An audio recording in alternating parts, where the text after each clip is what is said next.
I'm here in the page, YouTube page.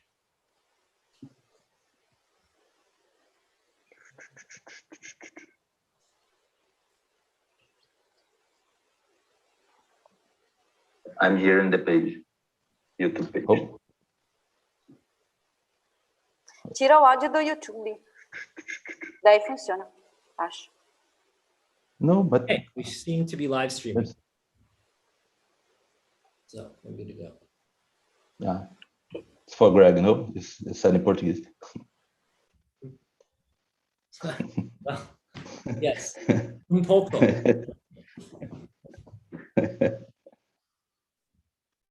Pouco português. Eu não falo. Yeah, it's very good. Eu não falo. No, it's very good. Yeah. Let me ask you guys a question. Do we have to record it, or will it be automatically recorded at our channel? Will it stay there after we finish it? I think so. I can also record it, and then I'll have a copy. And if Yes, I share it with all of you, just in case. Yeah, I think it's just in safer, case. no? Yes, Yeah. that'll be great. Yeah. Understood. We are recording now. Great. Yes. So whenever you guys are ready, I'm ready. I'm ready as well. Okay. Let's do it. Let's begin. Good. Henrique, will you start? Yes. Great. Yes. I had a text as well to not lost myself. I used to be lost, things like that. Just read the book. It'll just take you, I don't know, a few days. I'm reading this. Okay. Nice. The Science of Logic in Portuguese.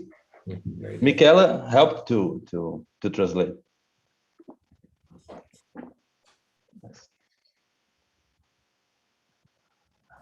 I don't think it will only take a few days to read your book, Moss, Gregory. A little bit more than a few days. I tried to reread my own book, and I just, Yes. Yes. I'm sorry. That's all I can say is I'm sorry. It's like a Right, yeah? Echt. Ich meine das. It's good. It's long but good, and that's what it's Okay. important. Okay, well, and can we start? please. I think. Yeah, but it's not to work on YouTube. It Not is. streaming. It is? To me here, no. I think we are already online, right? We are. We should be already streaming. Oh, okay. So Yeah. let's go. Let me Yeah, it's see live on here. YouTube. Yeah, it's streaming. Yes, okay. So, good morning, good afternoon, and good evening to everyone watching us around the world. And Michela is in Italy now. Yes, Michela? Yes. Fábio in Brasilia, Central Brazil, and Greg in Hong Kong. Different place. So, I am Henrique Azevedo, professor of philosophy at State University of Ceará, Brazil, and I'm glad to mediate this event. And today we will have a book panel on Hegel's foundation, Free Metaphysics, the Logic of Singularity, 510 pages, published by Routledge, and with the presence of the author, Professor Gregory Moss.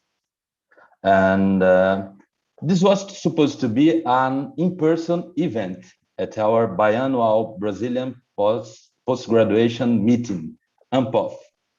But due to the COVID-19 situation, we had to adapt it to a virtual one.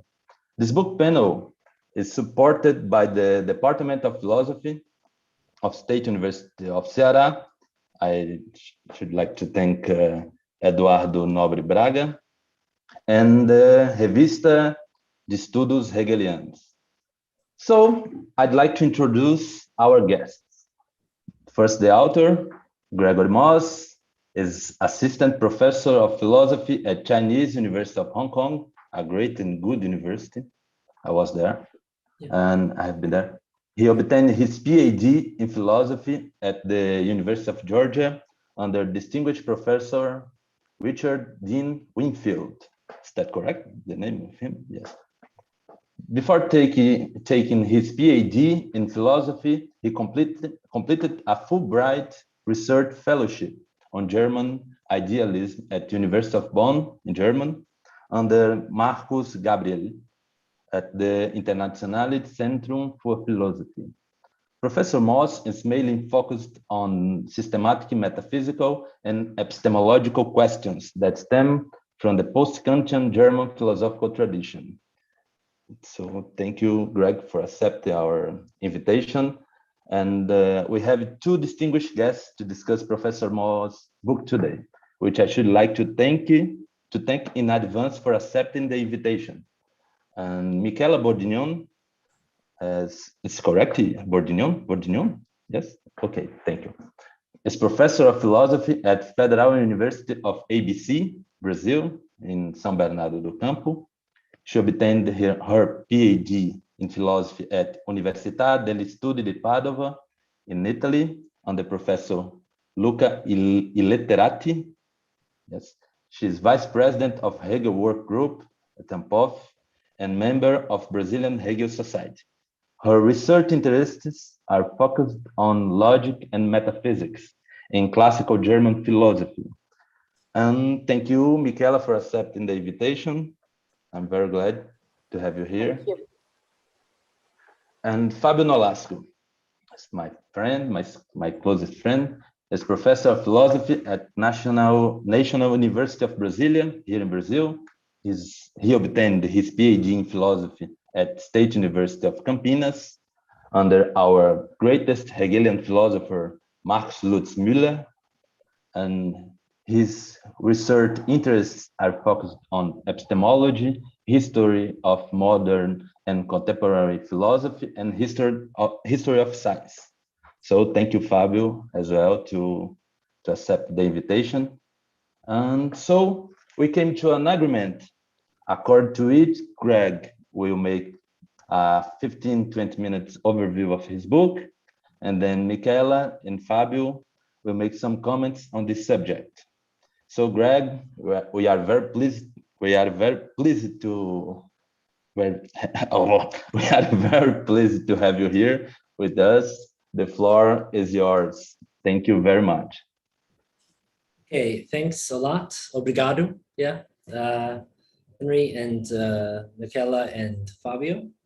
Yeah, thanks, Henry, for organizing everything, and thanks to Fábio and Michela for spending a bit of time with my book. It's an honor if anyone reads what you write. As you know, it doesn't happen so regularly in philosophy. So thank you for spending the time to read a little bit and to, share your thoughts with me and with others here. As you know, the book is very long, as you maybe, hopefully, probably you agreed to do it before you saw how long it was. Maybe not. Maybe you're more courageous than that. But the book is around 500 pages, as you know, and it was only published last year, but it was obviously a long time in the making, obviously. It was over a decade of thinking to put the book together. And it went through many insufficient drafts before it was even hardly presentable. Just as a little background, the original manuscript was supposed to be 100,000 words more than what it turned out to be.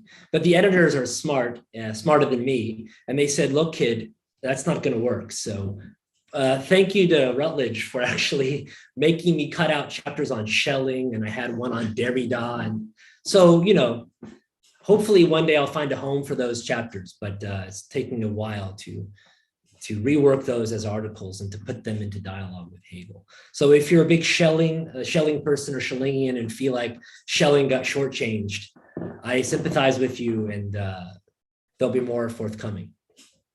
Okay, so it's a large book. There's a lot to say. There's more than I could say in 10 minutes.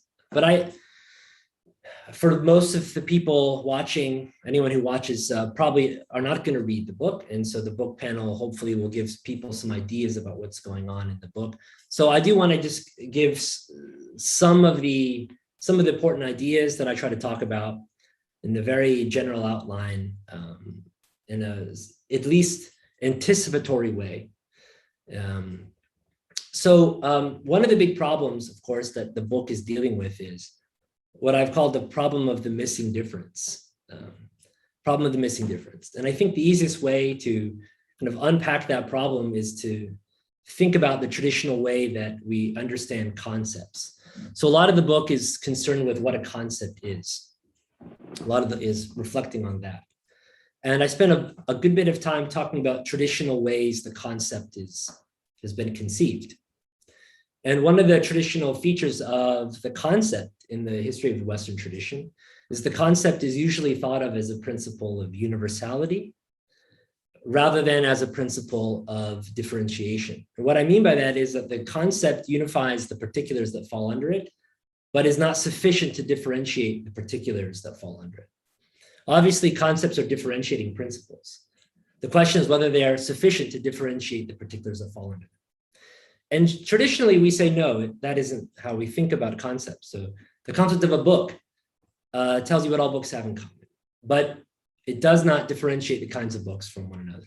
And if you want to differentiate the particulars that fall under the concept, whether those particulars are universals or not, you have to appeal to some other category, some other determination outside of the concept or beyond the concept.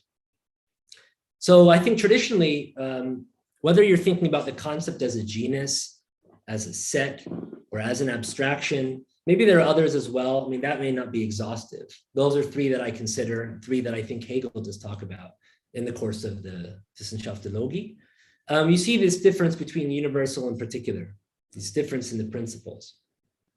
And together, one can develop a complete theory of conceptual determinacy with these principles in hand. Now, what we see is there are traditionally some limitations when it comes to concepts. One, the principle as a universal or as a principle of identity isn't sufficient to determine whether it's instantiated or not. And so this is what I've spoken about as the kind of concepts as being true, not in virtue of themselves, but in virtue of something else. Whether they're instantiated or not, we have to go look and see whether they are. You know, are there books? We have to go look and see whether there are such universals. And there are other limitations. We generally think about the concept as possibilities that do not actualize themselves. They don't particularize themselves. Anyway, this traditional difference between the universal as identity principle and then the differentiating principle that comes from the outside seems to be motivated by the principle of non-contradiction. And in particular, one can look at, think about, if one thinks about the concept as governed by a formal principle, something like the PNC, that concepts are not contradictory, that they're consistent, that in regard to any subject, one cannot predicate of it both a concept and its negation. Maybe you add other qualifications if you're Aristotle. Even if you think about conceptual determination like this, it's governed by formal principles of determinacy like non-contradiction, that on its own isn't sufficient to determine what the contents are. What are the contents that are consistent? And the principle itself doesn't specify that. So if you think about thinking as such or concepts as such as being governed by formal principles, like the principle of non-contradiction, then of course that on its own already motivates this division between universal and particular. Now, there's a problem that I try to work out in the course of the book that I think follows from this traditional view of concepts. And it's what I've already mentioned, the problem of the missing difference.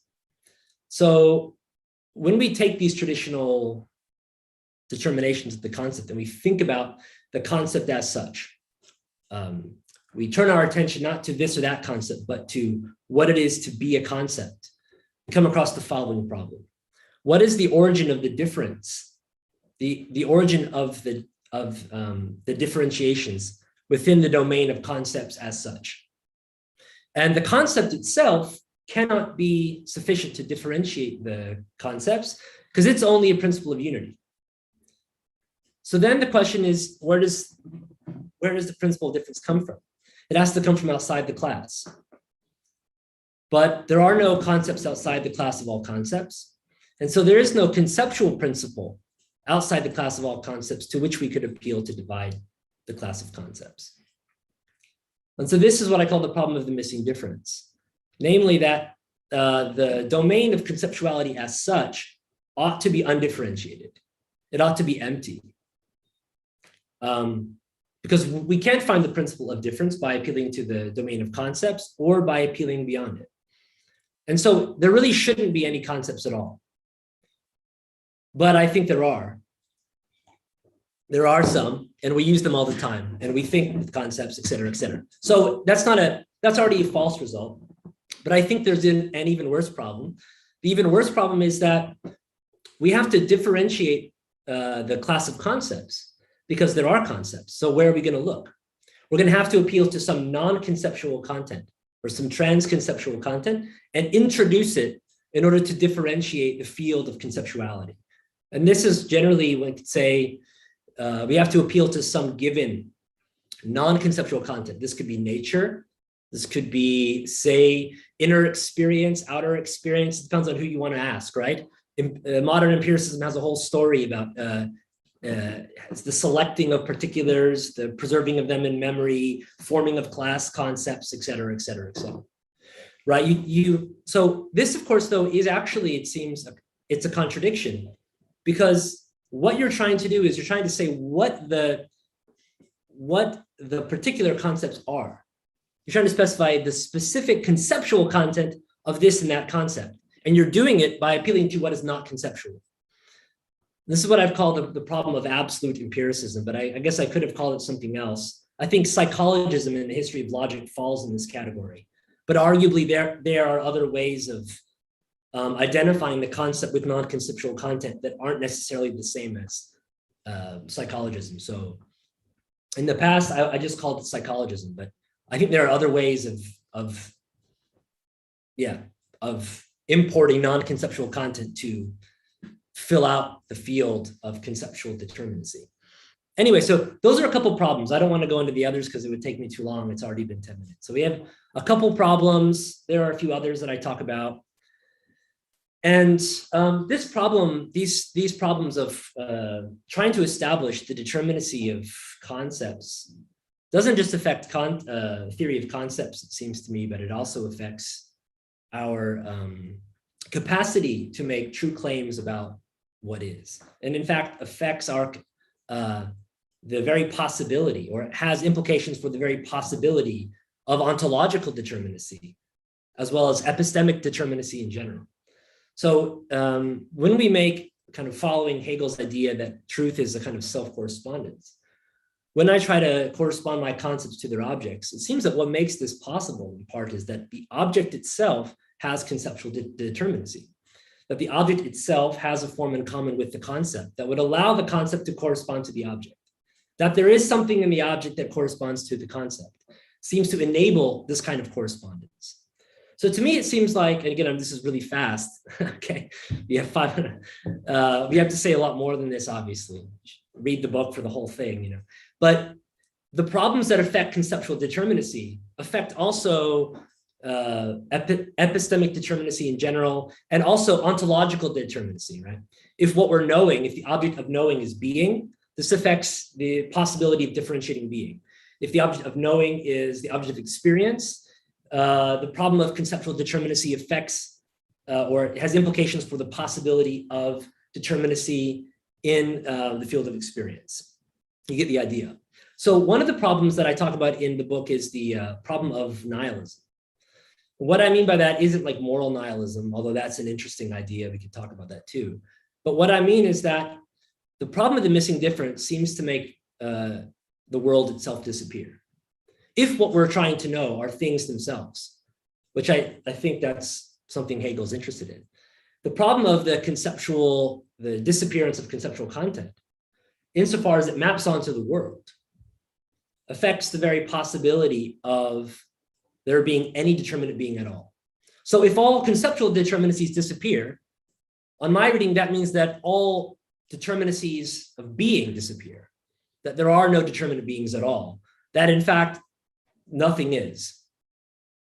And the only thing that we can know with this empty concept is an empty being, a kind of nothingness. And that's why Schelling says, I really like this line from the System of Transcendental Idealism, that philosophy makes the world disappear. And the problem is we got to get it back again. We have to somehow get it back again with our concepts, but this seems like it's going to take some magic to do it, right? And so that's the big problem. And there's a question that all the idealists ask, how does the infinite go forth from itself and make itself finite? And that's really what bothers me in the book, How does the indeterminate become determinate? And that's what really bothers me. That's what I've spent too long thinking about. Anyway, so this is the problem of, the problem of the missing difference writ large, understood ontologically. You get this problem of nihilism. And so in the book, I try to talk about the way that Hegel rethinks the concept. And one of the things that I talk about is the way that the concept is self-predicative, or has a self-referential predication built into it. So just to kind of give some anticipatory remarks here, when we ask what is the concept, and we have to answer something like the concept is such and such. And when we say that, we're somehow attributing some conceptual content to the concept itself. And when we do that, we're not only saying what all concepts have in common, but we're also differentiating the concept from other concepts like quality, quantity, etc. The concept of the concept per se. And so the concept of the concept per se is universal, but it's also particular. It's this particular concept. And it's that very same content that we attribute to the concept that constitutes its particularity as the kind of concept that it is. So as far as I read Hegel, what we have is a kind of self-referential predication, which engenders what I've called existential implication. That means the concept particularizes itself. And I think this is what Hegel wants to do, to make the concept the principle of its own particularization. And by doing that, he argues against this duality of principles approach. And if you can make the concept particularize itself, then you don't have to appeal to a non-conceptual given to differentiate the particulars. So this is the foundation-free bit of the title. There's more to it than that, but that's just to kind of connect anyone watching with the foundation-free bit. If you also know my teacher, Richard Winfield, that's his whole thing. And arguably, it's also Hegel, but we could talk about that too, right? The Voraussetzungslose, it's without Voraussetzung, Anyway, where was I? Okay, so yeah, the self-particularizing bit. So that's one of the main ideas of the book, and other people have also pointed this out. So perhaps this isn't not unique to my own reading, but what I try to do is I try to show how Hegel uses this to show how it's possible for the world to exist. And not only that it's possible for the world to exist, but actually it's the self-particularizing power, creative power of the concept, in virtue of which anything is at all. And so I try to apply the, I try to apply this self-particularizing concept to the problem of nihilism that I just mentioned. So not only to the problem of the missing difference, but also to this problem of nihilism. And what I try to do is I try to connect this self-particularizing universal to the so-called ontological argument for God's existence. So Hegel will point out that the transition from concept to objectivity, objectivity being a kind of self-subsistent totality, is what in former times we call the ontological argument for God's existence. So I tend to think of the self-particularizing concept metaphysically in that sense, that what we have now is Hegel's revised understanding of what was, and I want to qualify what was the ontological argument. One of the qualifications Hegel makes, of course, is that the ontological argument just begins with the presupposition and arguably an arbitrary definition of God, which Hegel doesn't like. And clearly, whatever definition of God, or at times he'll equate God and the concept, needs to be dialectically motivated. It can't just be posited arbitrarily. So there's the metaphysical side. The self-particularizing concept is what we call the ontological argument. It is the principle in virtue of which ontological, conceptual, epistemic determinacy is possible. So that's what I try to do. And I try to show how this self-particularizing concept can speak to some of the problems we see in 21st century philosophy. There's a lot of philosophy today. You know, it's hard to connect Hegel to everything, especially in one book. But having studied in Bonn with Marcus Gabriel, I was very, I had a lot of conversations with him, with other people about his idea that the world doesn't exist and that claims about the world are meaningless, right? And so and of course, he's not the only one to say that there is no totality of all totalities. He's not the only one to say that there's no set of all sets. There's Badiou and other people have similar claims, right? So what I try to do is I try to apply this Hegel's theory of the concept to argue that the world does exist, and that the very same solution to the problem of nihilism that bothered the early German idealists, how does the infinite go forth from itself and make itself finite, can be applied in contemporary discourse to argue against views such as those that you see in Marcus Gabriel's work. So yeah, the book is trying to be relevant for 21st century philosophy. I think Hegel is always relevant. When we think about the absolute, I think Hegel's the most important person. He understood it better than, well, almost better than anybody, maybe better than anybody. I don't want to commit myself yet. All the Schellingian, I know too many Schellingians. They're going to be mad at me. Anyway, so I try to show how it's relevant for the 21st century, while also at the same time not giving up on what I think Hegel really said and what he really thought. And in some ways, my Hegel is probably the metaphysical boogeyman that especially analytic Hegelianism wants to run away from. But I think it's the real Hegel, and I want to give that one a voice. So there's the book. So yeah, that's 20 minutes. I didn't talk about dialethism, but just really briefly, I'll just say that I think that Hegel's idea of the concept of self-particularizing is ultimately leads to Hegel having to say that there are true contradictions. Even this idea of self-differentiation seems to be a contradiction because it's different from itself, and it is what it is. It's identical to itself as that which is not identical to itself.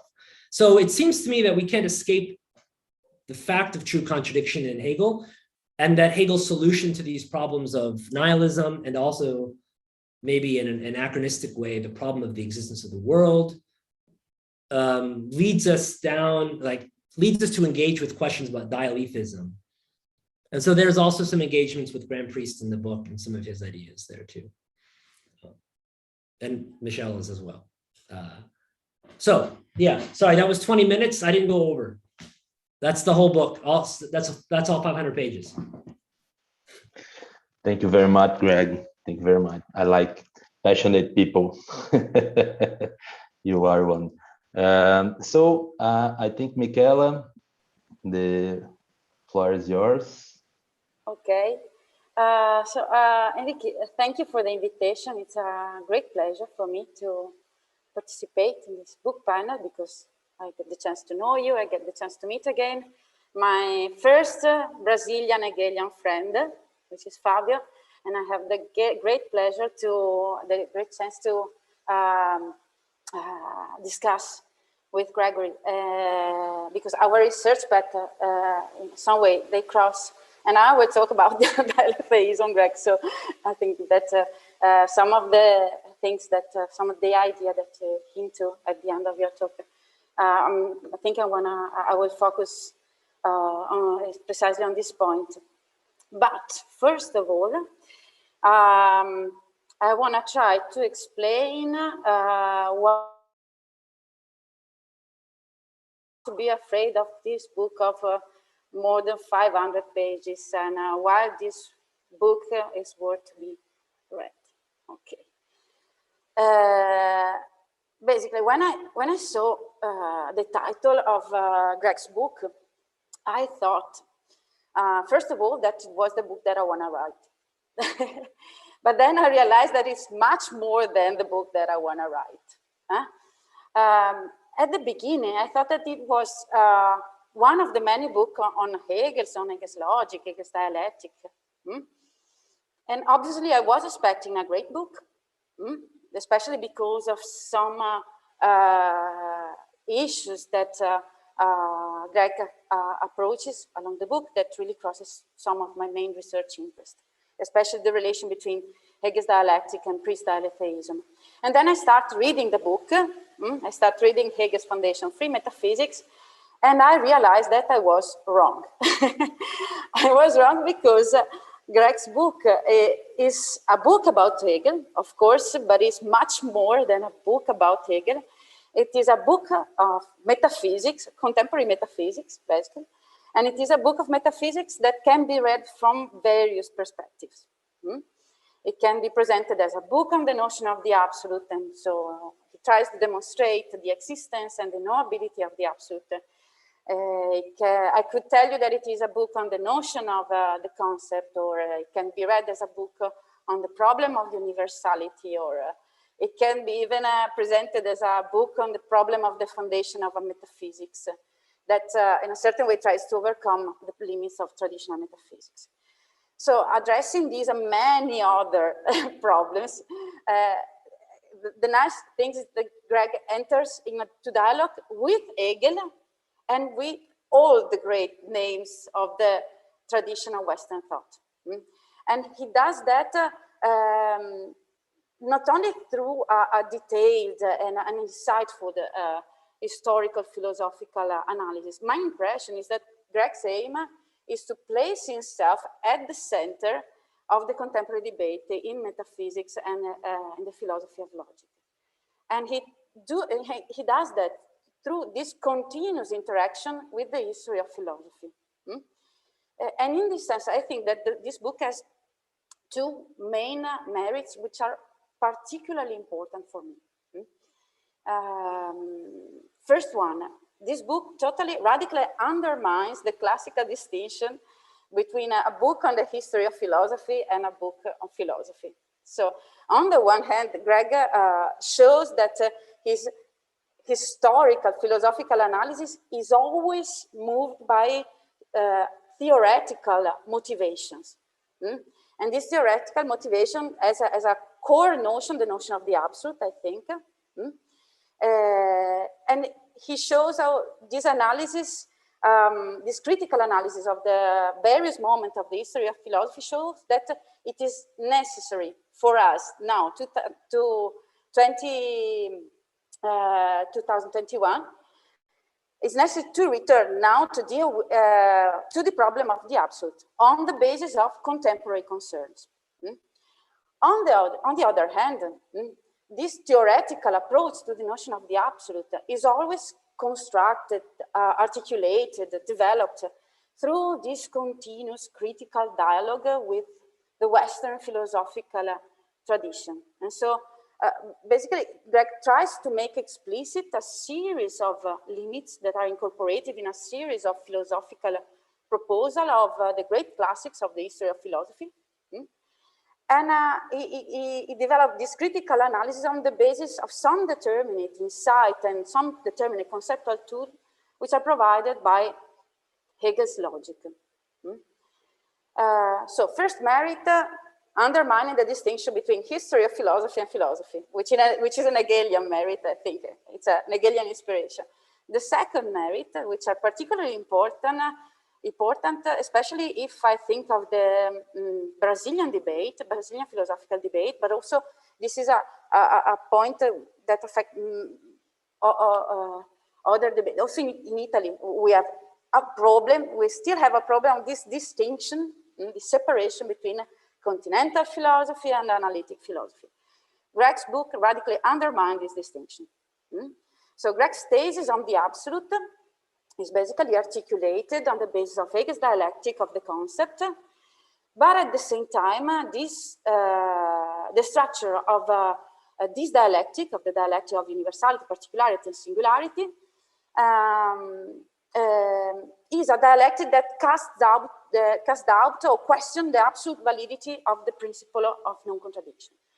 And so this leads Gregs to approach the debate on contradiction in the contemporary philosophy of logic and in the contemporary metaphysics. And so he ended up using conceptual tools and insights of pre-dialetheism, that is the thesis according to which some contradictions are true. So this, just as introductory consideration, these are the two main merits of that must be attributed to Greg's book. So in the first part of the book, what we find, this book, the first part is dedicated to the analysis of the problems and limitation of those approaches of the notion of the absolute that are dependent, I think, on the assumption of the principle of non-contradiction. And so the assumption of the absolute validity of the principle of non-contradiction entails a conception of the absolute that is built on the separation of universality and particularity. And this separation implies, first, the denial of self-predication, and second, the denial of the existential implication of universality. And this separation ends up in all that series of problems that Gregs was mentioning in his presentation. And so the problem of the missing difference, absolute empiricism, ontology, third man regress.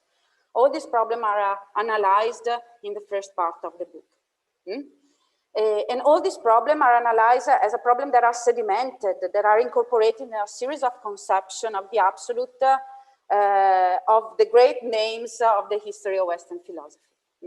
So in order to avoid the disappearance of the absolute from our ontological and epistemological perspective, and then this is an important point, in order to avoid the main specificity of philosophical thought and philosophical discourse with respect to particular science, we have, according to Greg, and I totally agree with him, we have only one choice.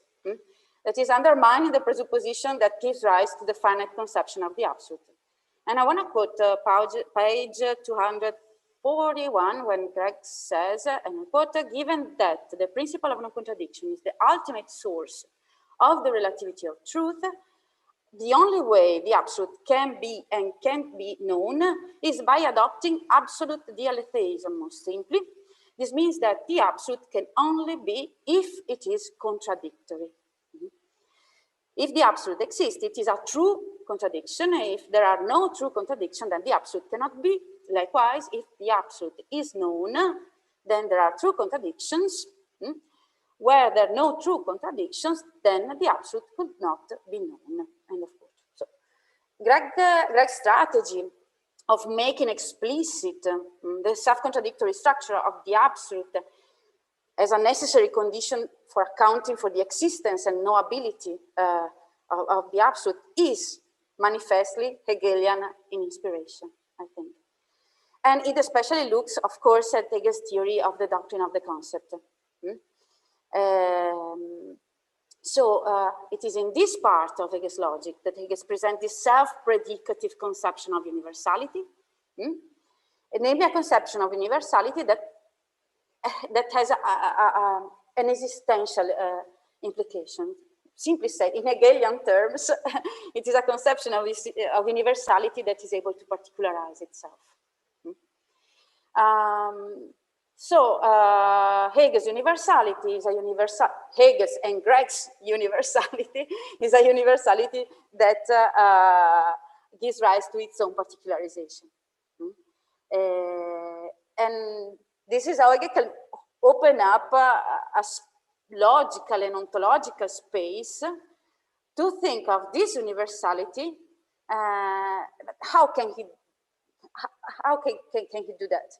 This, because he is ready to question the absolute validity of the principle of non-contradiction. And in effect, Hegel thinks of the concept of the absolute that insofar as it is universal, it is also necessarily particular. Or Hegel conceives of a concept of the absolute that is self-contradictory. I think that a lot of Hegel scholars are not happy with this. It is a provocative thesis, but I agree with this thesis. I think that really Greg is going in the right direction when he's trying to resolve the problem of the absolute through this Hegelian inspiration. And that's how Greg leads us to rethink the Hegelian thesis of the truth of contradiction. And it's interesting because most of the books on Hegel's notion of contradiction focuses on the determination of reflection. And it's interesting how Greg, of course, he analyzes also this part of the logic together with some part of the logic of being, but the main focus is the doctrine of the concept. At page 274, he writes, and I quote, since the identity of identity and difference is a contradiction, A is identical with A, certainly does not reflect the form of the first principle. Rather, if one insists on formalizing the insight, the principle of thought would be that everything contradicts itself, namely, always both A and not A. End of quote.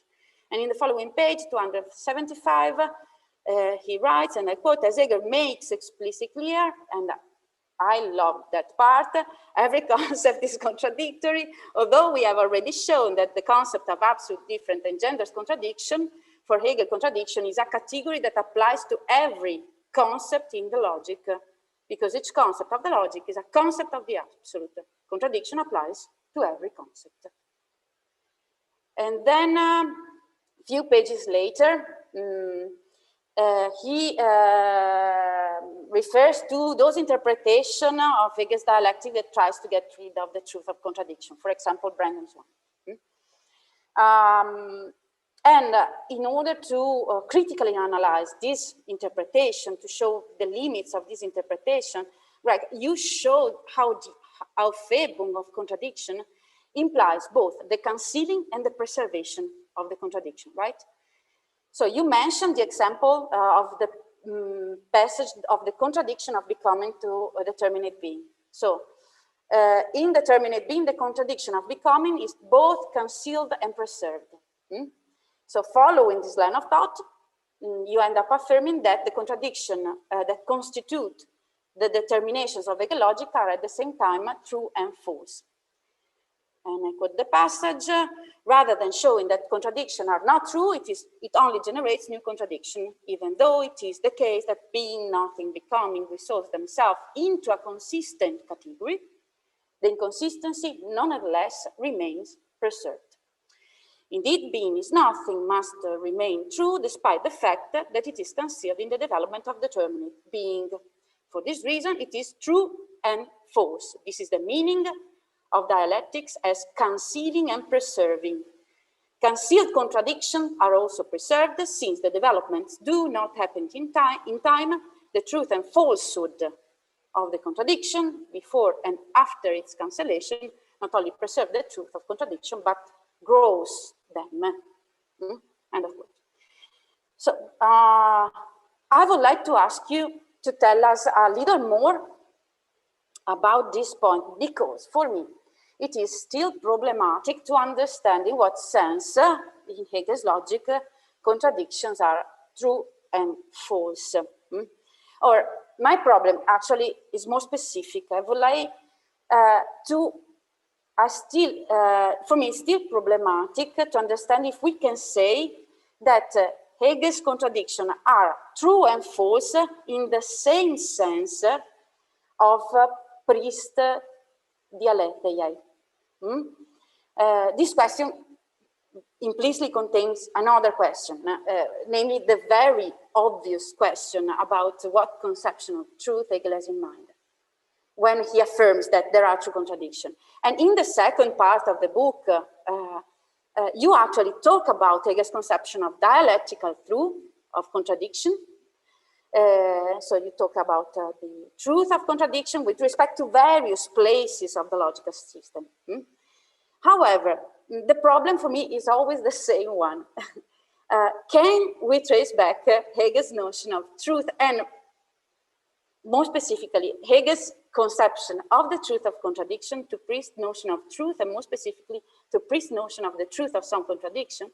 Because the big problem here for anyone wanted to answer this question, including me, is that Priest, in the book In Contradiction, he claims that he does not assume any commitment with respect to any specific theory of truth. So what I am quite sure is that Hegel's conception of truth is quite different from Priest's one. What is different, first of all, as you also point out in your book, is the truth bearer. For Priest, truth bearers are proposition. For Hegel, are thought determination. So it seems to me that we must in some way account for the implication that arise from this difference. But furthermore, I was thinking about the problem the last days. I've broken my, my mind to try to understand how things work. Another obstacle that prevents me from reducing Hegelian thesis of the truth of contradiction to Priest dialecticism is that Priest dialecticism, for Priest, true contradiction are propositions that are both true and false. So you could claim, and you do claim in your book, that also contradiction in Hegel's logic are entailed by determination that are both true and false. My impression is that Hegel's thesis is not incompatible with Priest's thesis of the truth of contradiction. But still, I think that Hegel is saying something more than Priest. The irreducibility of the Hegelian thesis of the truth of contradiction to that of Priest, for me, is perhaps, but I'm thinking about this, so it's going to be great to have to listen something for you. The problem is the notion of falsehood with the notion of truth, but for me now the big problem is the notion of falsehood. And I want to quote another passage of your book, to 181, when you quote my article. Thank you so much.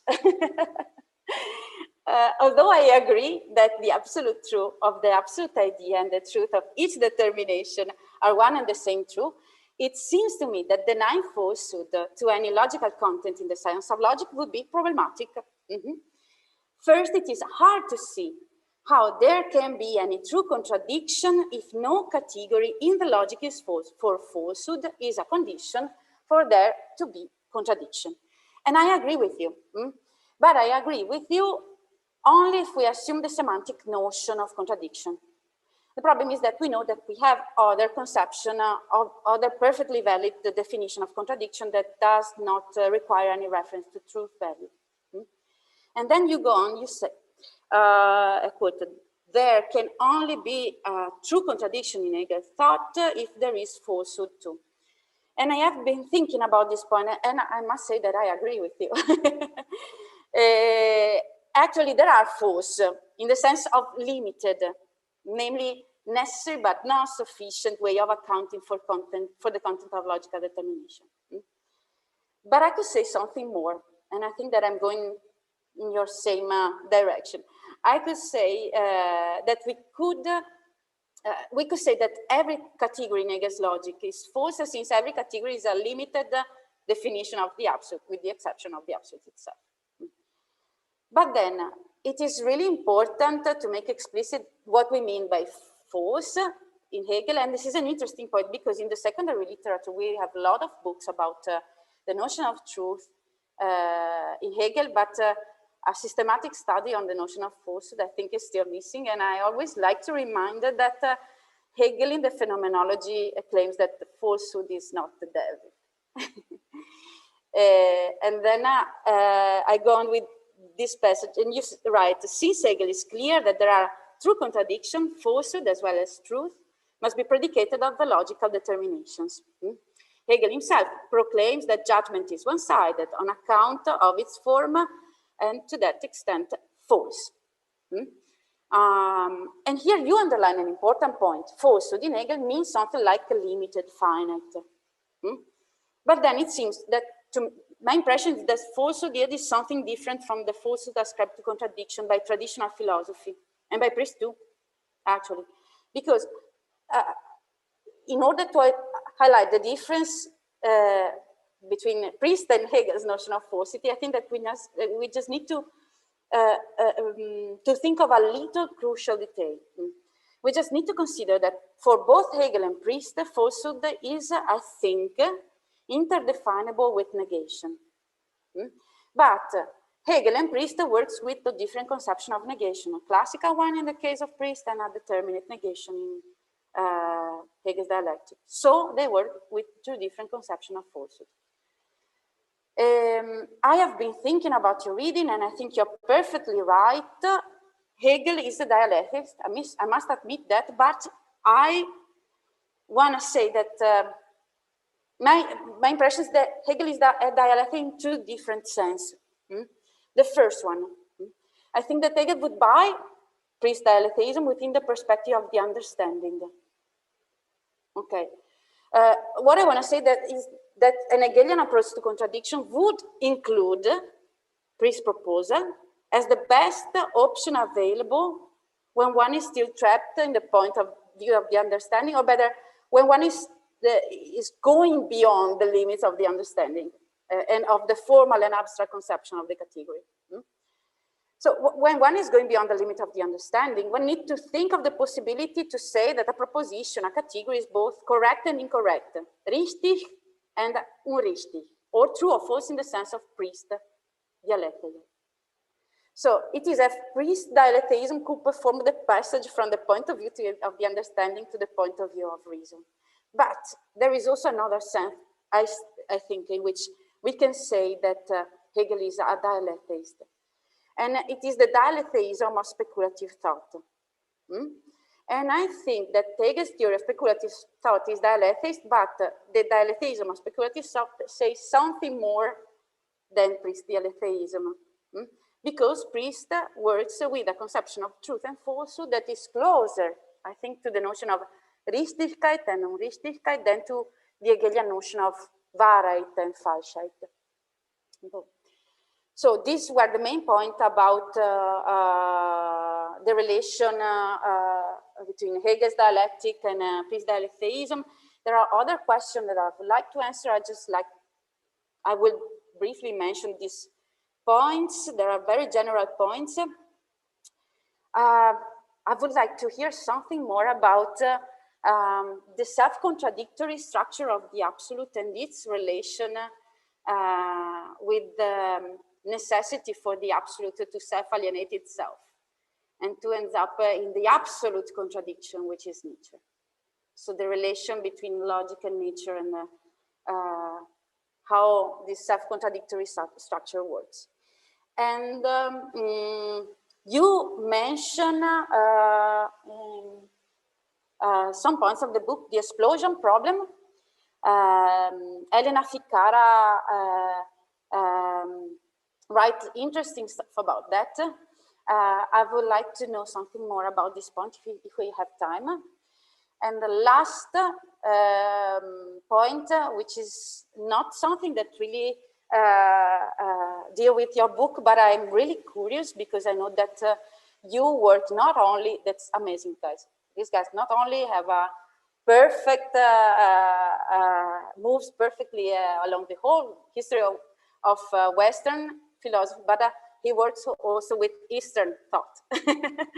And I was curious because I knew that you have, I know that you have some publication on Eastern philosophy, Nishitani. I saw very interesting stuff. And what's going on there? Is there some there are some implications, some interesting point in the problem that you approach in the book, but starting from which you can start a dialogue and interaction also with this other tradition of thought. And thank you again. It's an amazing, brilliant book. It has been really, I learned a lot. So thank you. And I'm super curious to know what you think about these points. Yeah, thank you so much for those comments. And what a very good question about falsehood.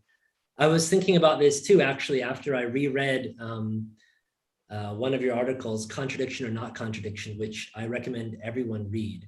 What's this between Brandom and Priest, right? So it's everything. I agree with every sentence in that except for one. So there's just one sentence I don't like in that whole article, which is very rare when I read a Hegel and I'm, always very triggered. It's like, no, that's not right. And once you think you're an expert on something, everything triggers you, right? So Anyway, so I would highly recommend people read that article on the contradiction or non-contradiction. It's a very very sophisticated engagement with random, and there's a lot of and Priest too. There's a lot of overlap in my own understanding of self-referential determinations of concepts and how they lead to contradiction. So I actually just maybe want to talk about falsehood first. And admittedly, in the book, I don't think my book doesn't develop, as you say, a theory of falsehood. There are assumptions about what falsehood is that aren't made explicit throughout the text, and I think generally that's what's going on in Hegel scholarship generally. So hopefully, in your forthcoming book on negation, you can maybe tell us what falsehood is. But I'll try to say something now. I have a working understanding of the deeper or the Hegelian notion of falsehood, or at least one sense of falsehood that I think differentiates Hegel from Priest. I just want to say in general that when I use the word dialectism in the book, I do it on purpose to connect up Hegel with analytic philosophy. There's a rhetorical purpose in this, as you point out in your general comments, to kind of undermine the difference between so-called continental, which is a rather meaningless term, and analytic philosophy, which is also relatively meaningless. And so it's a way of kind of binding them together. And of course, Priest has already done that work by saying Hegel was right about there being true contradictions. He's done us a lot of service by doing that. But I take dialecticism just to mean that some contradictions are true. And because there are true contradictions in Hegel, I call him a dialectist. But that doesn't clarify, as you point out, the sense of truth and falsehood in Hegel, because Priest and Hegel can both say there are true contradictions. It means something totally different. And generally, your distinctions I generally agree with. So like in the book, there's a number of them that I just assent to, many of which you said in your commentary. You're exactly right that for Hegel, this is page 280. What is contradictory is not just a set of sentences, but of thought determinations, the truth bears, that are pure forms of thought and being. In Hegel, we find self-contradiction of one and the same logical content. And then I even quote you, I'll just read you back to you here. We need to consider the relation between the contradictory structures of reality, which are at the same time the structures of objective thought, and the linguistic expressions of the contradictions. And then I also say, like what you say, you're right to insist that unlike in Priest's system, there's no external agent that assigns truth to logical determinations on the basis of external criteria. So this is the idea that truth itself must determine itself to be what it is, right? So there's that self-determining character of truth that's built into it. What we have to learn to forget ourselves. That's essential to Hegelian thought, is to let the concept do the work for us. And I don't think Priest does that generally, right?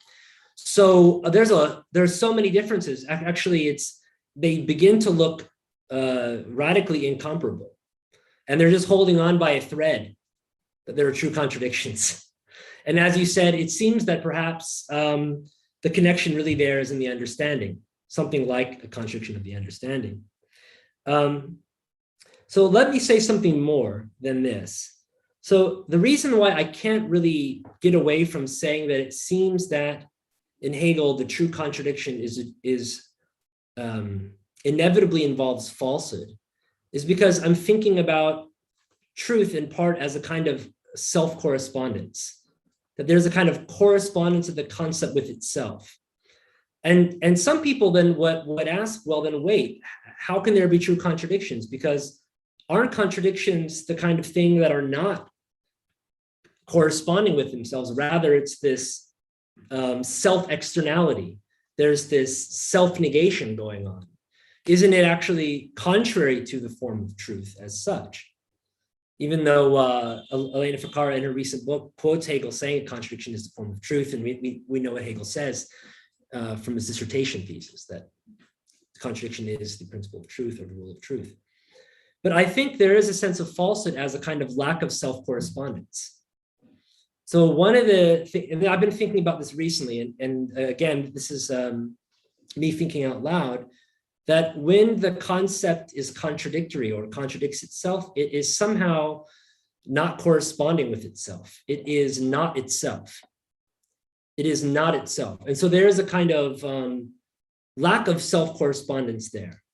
Yet at the same time, because there's truth there as well, and even in the contradiction, the correspondence with itself is the very same thing as its lack of self-correspondence. It is that which fails to be itself.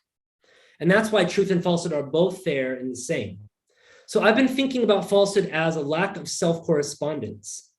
And this is connected up with the idea that you put out of limitation, that when judgment turns out to be false because it's one-sided, there's a kind of lack of self-correspondence of the speculative with itself.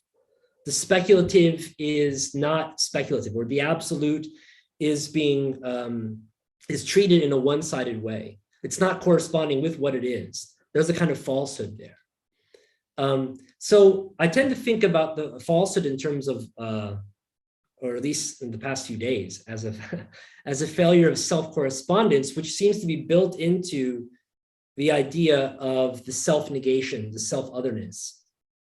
But again, this idea of the true contradiction means that there's also, of course, truth there in that falsehood. And this is part of I think one thing that your point captures when you talk about in a couple of your articles about the radical truth of all the categories. And this is that even in the falsehood, you find the truth. Even in the lack of self-correspondence, you find the self-correspondence. So you can't find falsehood all by itself in the logic. You find truth there too. And that's this radical truth that is inescapable. But I want to hold on to at least this idea of falsehood as a lack of self-correspondence that seems to be built into the self-limiting character of categories. But I think you're right. When we talk about falsehood, we need to be more careful, because I just kind of cite priests wherever I find it convenient, and that could give the false impression that I'm kind of taking on the very same idea.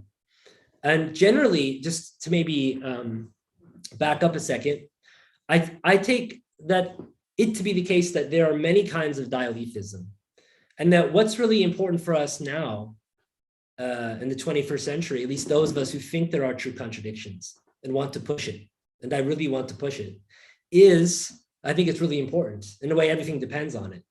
And by everything, I mean everything. Like what it is to be everything really depends on it, right? Without it, we don't have it. Is to think about the ways in which contradictions can be true. And that's why your question about falsehood means so much. Because what it does, it's one way of differentiating kinds of dialetheism, so that we could talk about, as I do in the book, a mystical dialetheism. That is to say, a kind of irrationality, where someone says the true contradiction means that the world is radically irrational. We have to take that more seriously, I think, if we're dialetheist. We don't have to agree with it, but it's a kind of dialetheism. Then there's a kind of rational dialetheism. And Priest and Hegel offer what I would say different species of this kind of rational dialetheism. At least that's how I tried to argue it. Whereas Priest's logic is formal, Hegel's is not, right? Priest's logic is a formal paraconsistent logic, and arguably Hegel's cannot be formalized, at least at some level. It just can't be. So there's also differences in the form of logic as well, in addition to the determinations of truth and falsehood. So I don't know if you would agree with this idea of falsehood as a lack of self-correspondence, but it is something that I think I want to explore a bit more. It'd be interesting to see what you thought about it. Maybe I'll just comment briefly about the other points, or should I leave it? Should I come back to those? You can go on. Feel free. Oh, okay. Okay, so yeah, the transition from logic to nature. Okay, so that's hard. As you note, there's like one paragraph, and it's not dealt with. It's not dealt with sufficiently in the text. What I do want to say is that I take this so-called ontological argument, the self-particularizing feature of the concept, to apply to logic, nature, and spirit. And I think there's sufficient textual evidence to make that argument. I know some people want to limit it just to the logic, to say that the self-particularizing and so-called ontological argument aspect is limited only to logical determinacy. And this would help us avoid saying that logic creates nature. But the problem with that view is, let me just say something about why I think it's problematic to say that the concept only particularizes itself qua logical determination, but not qua nature. If you say it only particularizes itself logically, then you end up with a dualism. You have a new dualism, the dualism of logic and concept and of the real world, real philosophy. And you're basically a Manichaean again, to use the Augustinian, you're a Manichaean. You don't believe in, well, one Lord, as Aristotle would say, right? It's not the concept, Hegel says, is the only principle of truth, the only. So as far as I can see, Hegel really is like, he's the boogeyman everyone's afraid of. Right? I think, but I guess I don't look at it as a boogeyman. So that's the first point, is simply that if we don't have the concept as the creator of nature, we end up with the dualism, and the whole function of the logic is to overcome that duality of principles. Just to betray itself when it gets to nature. So anyway, I really have a hard time seeing that. Now, how does it work though? And I think this is actually when Schelling reads Hegel. And I think Schelling understood Hegel very well, actually. Maybe not everyone would agree with this. He doesn't agree with Hegel, but I think Schelling reads Hegel like this. He thinks that Schelling thinks that Hegel thought that the was turns into the das, that the concept turns into existence. And he says that's not right, Hegel, and he has his objections. That's his positive and negative philosophy. And so I think Schelling read Hegel in that way. He understood him. Not that Schelling is necessarily right, but that's a traditional reading of Hegel that I think Schelling, who was very close to him, understood. So I think part of the transition from logic to nature has to involve that logic itself becomes logical. And when logic itself becomes logical, we have this self-predicative nature or self-predicative character of logic itself. And when logic itself is logical, logic itself has to somehow be a particular moment within the logic as a whole. But when logic itself is a particular moment of logic as a whole, logic is outside of itself. It's alienated from itself. It's transcended itself. And I think that's exactly what nature is supposed to be. It's the concept, logic, the absolute idea that is outside of itself, that is beyond itself. So it's not just concept, but it's concept in its so-called self-externality, right? Something like this.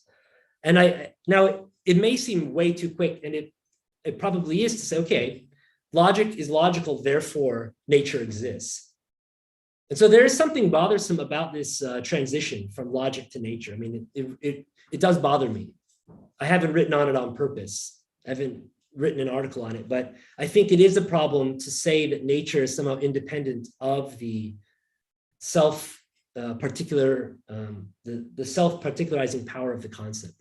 That seems problematic to me. And there's a way of thinking through how Hegel describes nature as the self-externality of the concept from the self-predicative character of logic applying to itself. But again, it's too quick in the book, and I don't think it's actually, it leaves out a lot. There's a lot of steps that are just left out there. Let me say something about the explosion. Yeah, again, here, there's not enough said. I spend a lot of time just trying to get to the idea that the contradiction is unavoidable. And now I need to spend more time, given that I think it is unavoidable, trying to work out exactly what it means, right? I feel like it's hard to move beyond this. In my own thinking, it's pretty slow. But at least one thing that I'll say, and I try to say this in the text, is that the contradictions we see in the logic produce specific results, right? So they produce specific outcomes. they have determinate results rather than indeterminate results that that give us everything and nothing, which traditionally, or at least in some traditional circles, that's how it rolls. So we have these contradictions building on themselves, but there's something like a productive contradiction going on. The contradiction producing specific results. So negation is the negation of reality.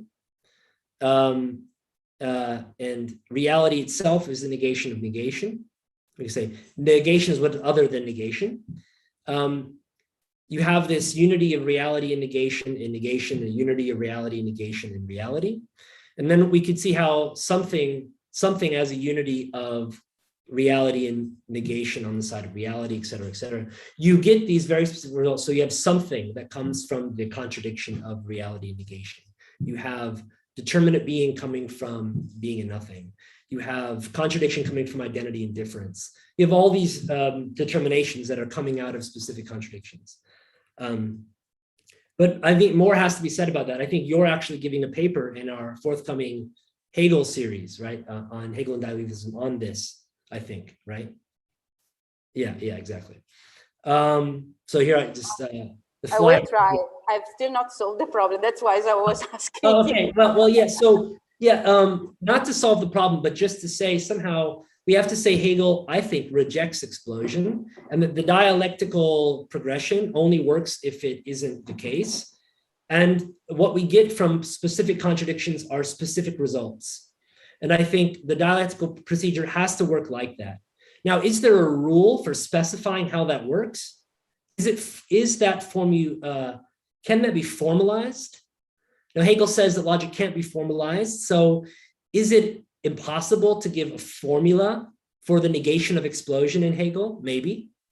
Do we simply have to recite, like Muhammad going into the cave, and God says, recite, and then we recite the categories because it's not formalizable? It might be like Muhammad's relation to Allah, right? Now, that isn't so satisfying, right, as a philosopher. So I just leave it to you to maybe say more about that in your forthcoming paper. But thank you for the suggestion. But yeah, I mean, I think I have my paper ready. Okay, yeah, it's a lot, and yeah, recite. Somehow I feel like that's what's going on.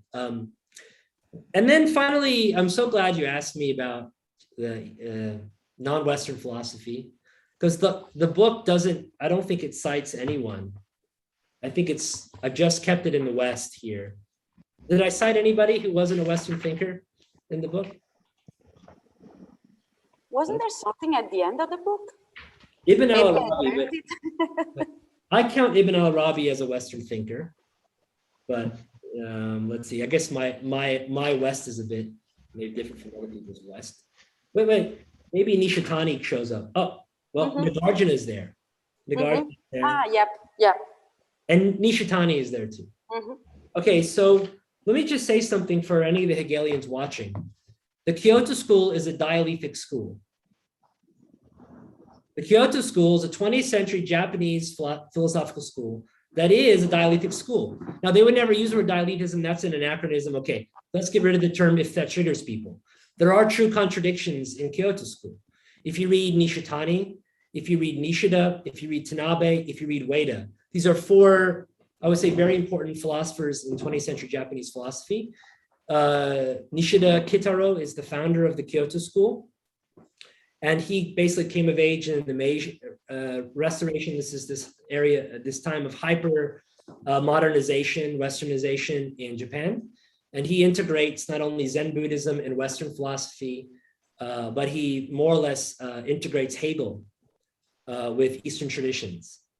And he draws upon Hegel in his work. Nishitani he critiques Hegel, but he's a student of Nishida, and Ueda is a student of Nishitani. And more or less, most of them are grappling with this problem of the absolute. They want to know what is the absolute. And usually what happens with Nishida, Nishitani, Ueda, and Tanabe is, it turns out that the absolute is a true contradiction. And the debate, among other things, is how to understand that.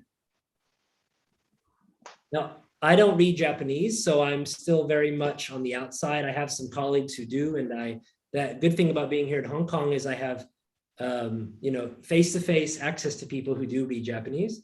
And much of the Japanese, some of these Japanese thinkers wrote in German. As you know, there was this exchange. It was also had very terrible effects, right? But not everything that came out of the exchange was terrible. You have people writing theses in German, and so I've been translating some of this stuff. And so there is some access to the primary literature. So if you are a reader of German, you're a Hegel scholar, I think you'll understand the Kyoto School. Of course, they tend to think of the absolute, and then I'll stop talking about Kyoto School here. They tend to think about the absolute as absolute nothingness. So what is the absolute for Nishida, Nishitani, Tanabe? It's absolute nothingness. So they tend to talk about nothing having priority over being. So rather than being nothing, it's nothing being. Something like this. Nothing has a kind of priority. And there's a lot of subtlety going on here and how this notion of nothing is working. It's connected also with notions of emptiness and this kind of thing.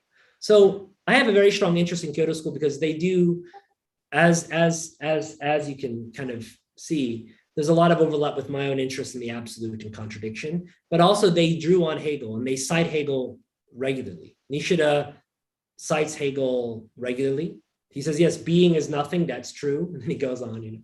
So Tanabe is deeply inspired by Hegel, for better or worse. They were also deeply inspired by Schelling.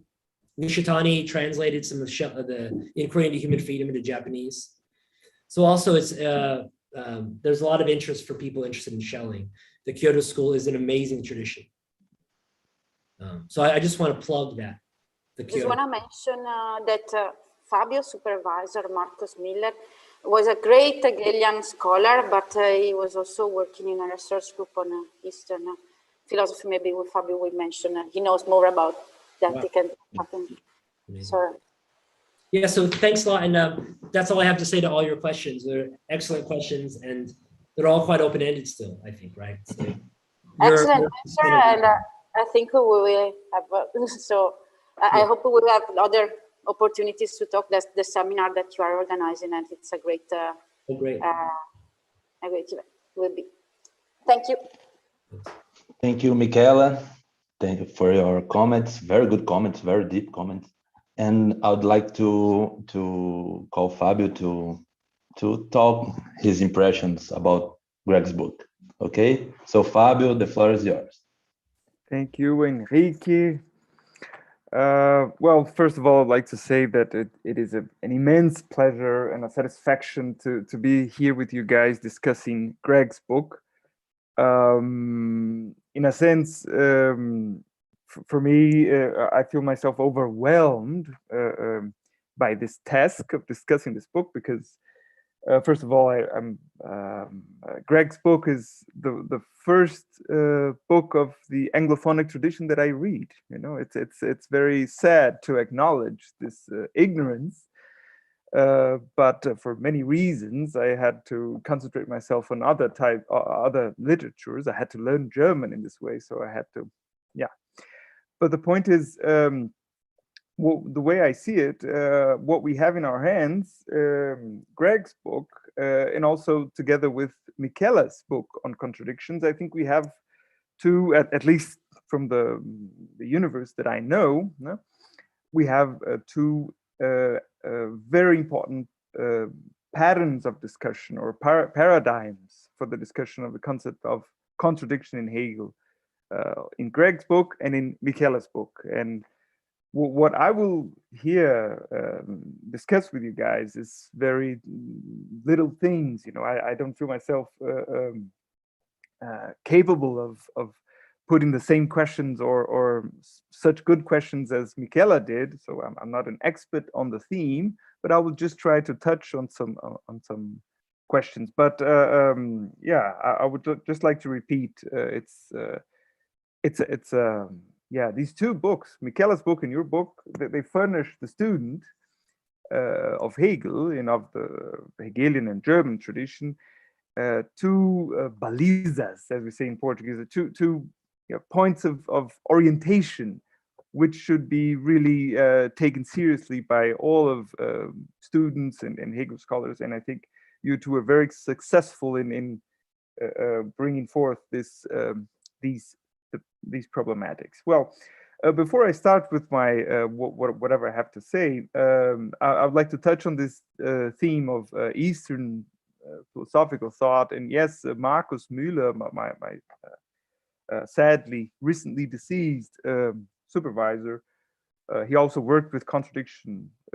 He has an important paper on contradiction, but during the last 10 years of his life, 15 years of his life, he worked hard on Nishida, Nishitani. So I think it's sad that he's not here among us anymore, because you two would have a lot to discuss.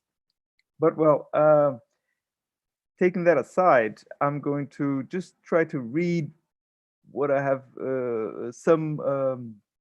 some impressions I could register from reading your book. The first point is I could not read the whole thing.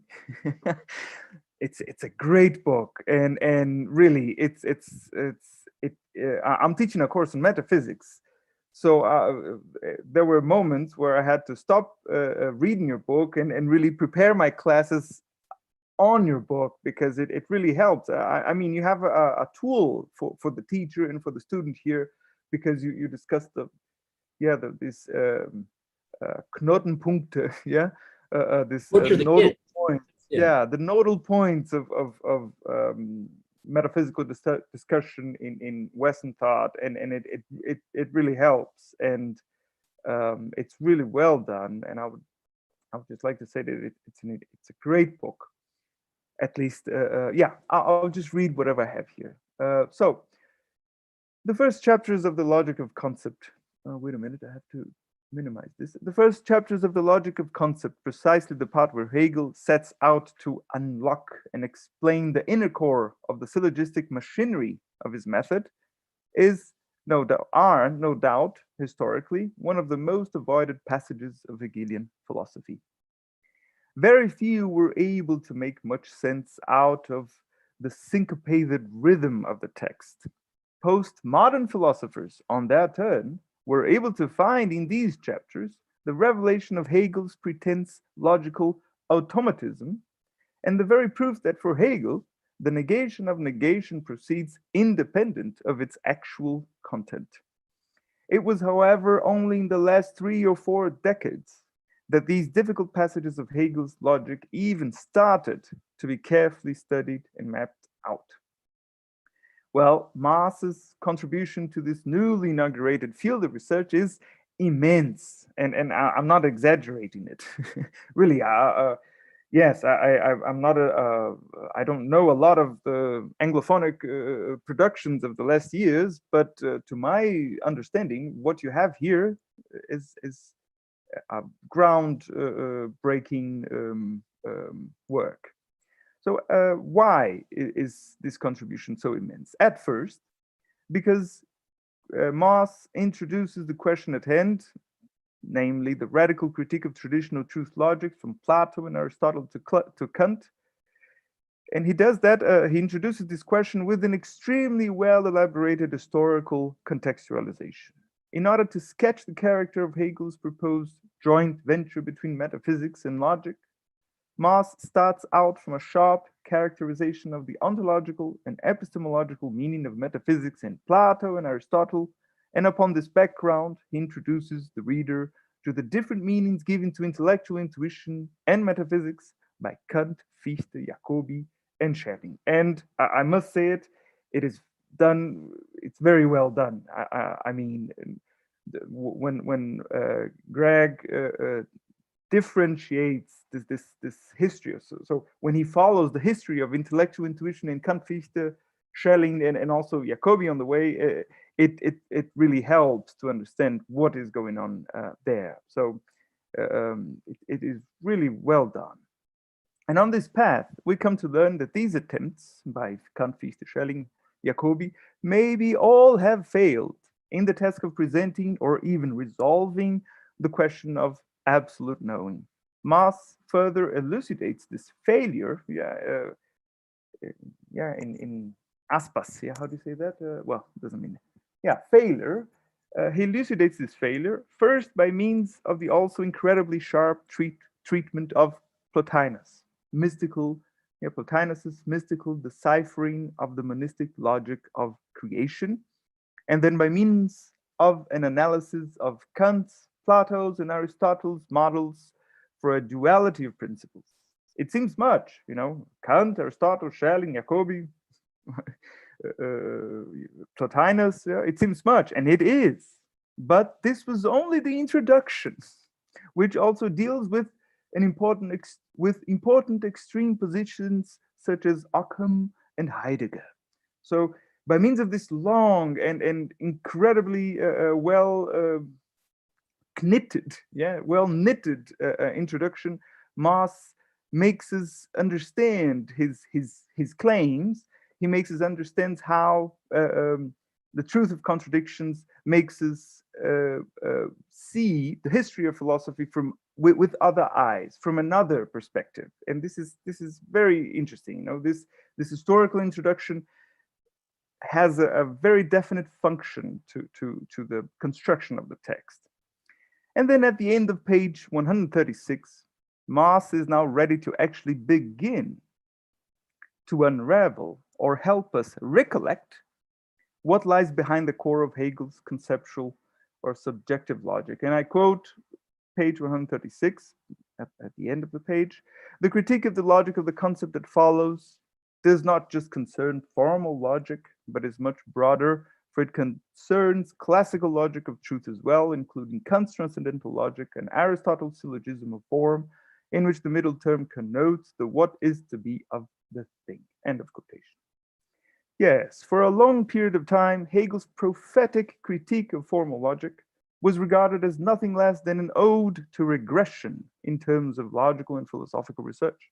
More recently, however, many were able to see in Hegel's logic in general, not regression, but clear traces of ideas and principles which came to be recognized only by later developments and tendencies far more contemporary to us, both of formal logic and philosophy. Mauss, also on this path, furnishes us with a, to my view, unprecedented and, as far as possible, complete scenario concerning this problematic, out of which he is able to determine in detail to what extent and in what really consists Hegel's both logical and metaphysical contemporarity for us. Hegel's logic, therefore, does not only return to Aristotle in order to protect itself from the horrors of modern formalism. Hegel reinvents Aristotle, so to speak, by turning his logical thinking from inside out. And while at it, he shows inasmuch the, to his time, neu sein wollende formal logic. So, Hegel, let me reframe it, Mauss shows us how Hegel reinvents Aristotle, turning his logical thinking from inside out, and at it, Greg shows how this neu sein wollende formal logic of Hegel's time was doomed not to be as progressive as she believed herself to be. Hegel develops thus a new meaning for the concept, which is no longer understood as abstraction, genus, or also set, meanings which entail that, and I quote, that concepts are never sufficient for the differentiation of their particulars, end of quote. So Mauss explains, let's see it in a deeper sense. And I quote, now I forgot which page it is, but that's not very hard to find out. Well, I'll just quote. These traditional ways of construing the concept, that is abstraction, concept as abstraction, as genus or set, these traditional ways of construing the concept invoke the following features and appeal to the given, the finitude of the concept, and the rejection of self-predication, as well as existential implication, end of quote. And these features of the universal are fundamentally grounded by the principle of non-contradiction. And Greg explained it all to us in the beginning of his talk. Hegel, on his turn, by allowing that the concept is self-referentiality, self-particularization, and consequently for it to contradict itself, Hegel sees the role of principle of non-contradiction slightly different. He does not reject it or alter it or suspend it so that it ceases to exist or to be considered. Hegel only sees it from a new and, to us, contemporary perspective. This is at least how I see it. Moss will explain his claim later on page 235, and I quote, that the domain of conceptual determination is contradictory, is conditioned upon the assumption that the concept is not sufficient for the differentiation of its particulars. Since this assumption is grounded by the principle of non-contradiction, by showing that the separation of principles leads to a contradiction, one can successively show that the principle of non-contradiction itself leads to a contradiction. Yeah, so this is for me very important, because this new way of understanding principle of non-contradiction does not entail the refusal, the absolute refusal of this principle, but it needs it in order to fulfill itself. Yeah. So I quote now page 138. For Husserl, Frege, Russell, and Lover, predicates are neither self-differentiating nor self-instantiating. Be it a genus or a class, and I quote now page 143, in order to discover what differentiates the particulars that fall under the universal and thereby specify the content of the universal, one must appeal to some given content that is other than the universal itself, some non-universal content. And later on, Kant posited, and I quote, yeah, Kant posited the a priori forms of intuition as the a priori source for the a priori intuitive content of the universal, without which the categories would be empty determinations. Whether we take up the metaphysical or epistemic project of Aristotle or Kant, each adopts a kind of foundationalism. One must appeal to a non-conceptual intuitive foundation upon which to build one's system. Yeah, so Aristotle, Kant, each on his way, they appeal to some sort of foundationalism, so a foundation that lies outside of the universality of the concept. Well, for the readers of the science of logic, it is clear here how Moss illustrates the critique, which Hegel sketches in the Einleitung der Wissenschaft der Logik, the critique to the formality and emptiness of the concepts for traditional thinking from the Greeks to Kant. Hegel wants a concept whose Gehalt, and Gehalt is not exactly Inhalt, yeah? So Hegel wants a concept whose Gehalt does not come from outside of the concept. For Hegel, what specifies the concept is the concept itself. Are we talking about monism? Are we talking about a monologue? Habermas sees in Hegel's logic a monologue. Yeah, are we talking about a monologue of reason? Is it a monism? Are we talking about the eternity of the Deus absconditus? Quite the contrary, as I see it. For the concept is always also, and in a radical sense, the other of itself. The concept is thus secularized. It is finite. It has an internal limit. The concept is the very moment, the very movement by which thought overflows, exteriorizes itself, becomes other of itself by means of itself. It contradicts itself because the principle of non-contradiction does perform its job. The concept's alterity, that is the inner alterity of the concept, comes not from outside. It is already imbued and registered in it, at least for those who search to find it.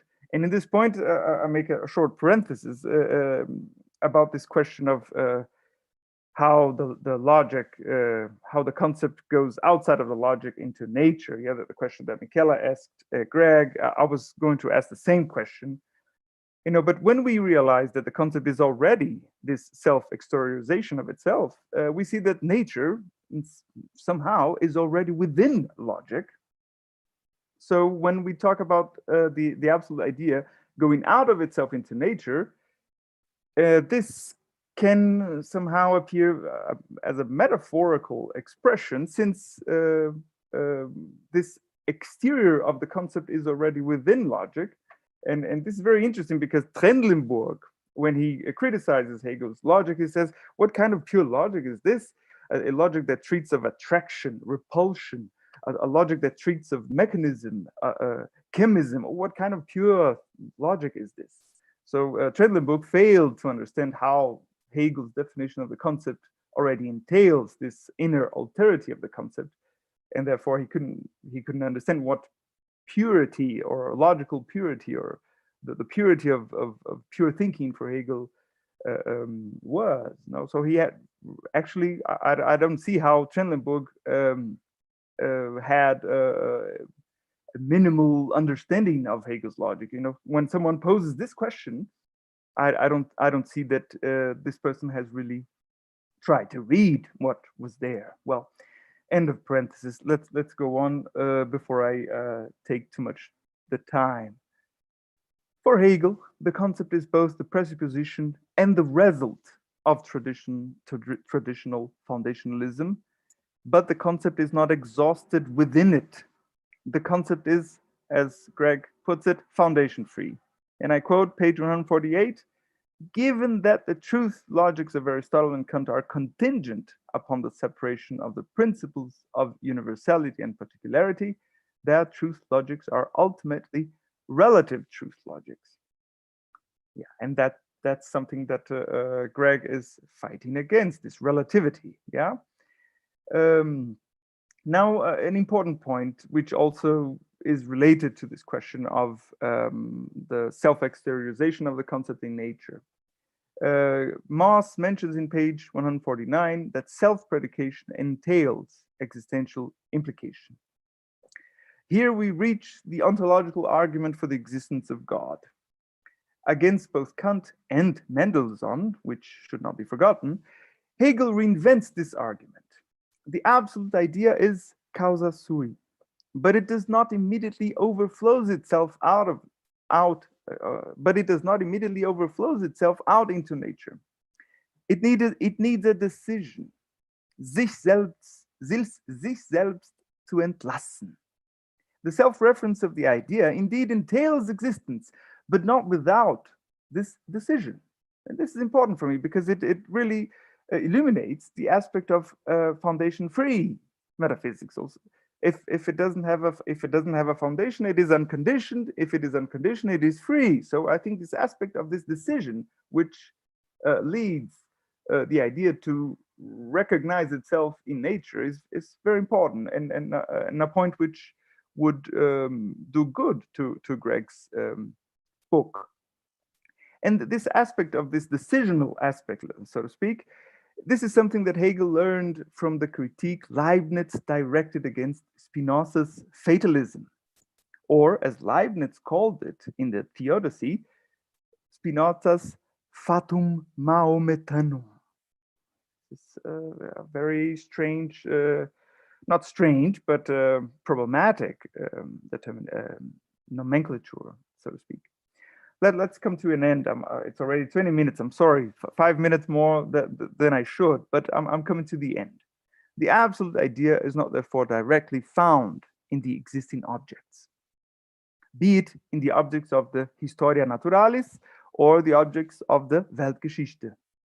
It is not the absolute idea is not necessitated by any exterior objectivity, but its necessity lies within. It is foundation free.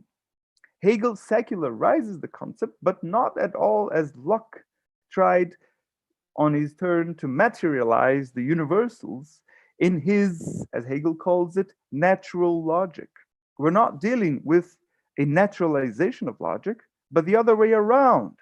And this, not automatically, but dependent on our decision, that is on freedom, we're dealing with a voluntary or methodological logicization of nature and of history in order to flee from mysticism. And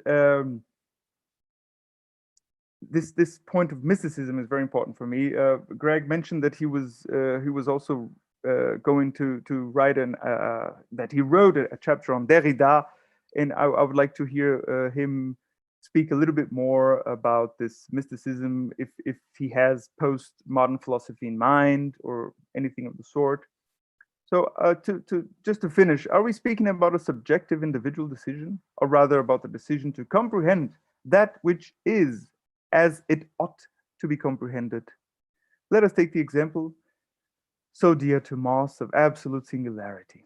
To say that absolute singularity is contradictory is also to say that it is not singularity alone, identity, but that it has been dissolved in a process. Modern chemistry, for example, proceeded, and this also tragically, to dissolve matter in its energetic functionality. Modern physics, on its turn, proceeded to dissolve experience into its fundamental indeterminateness.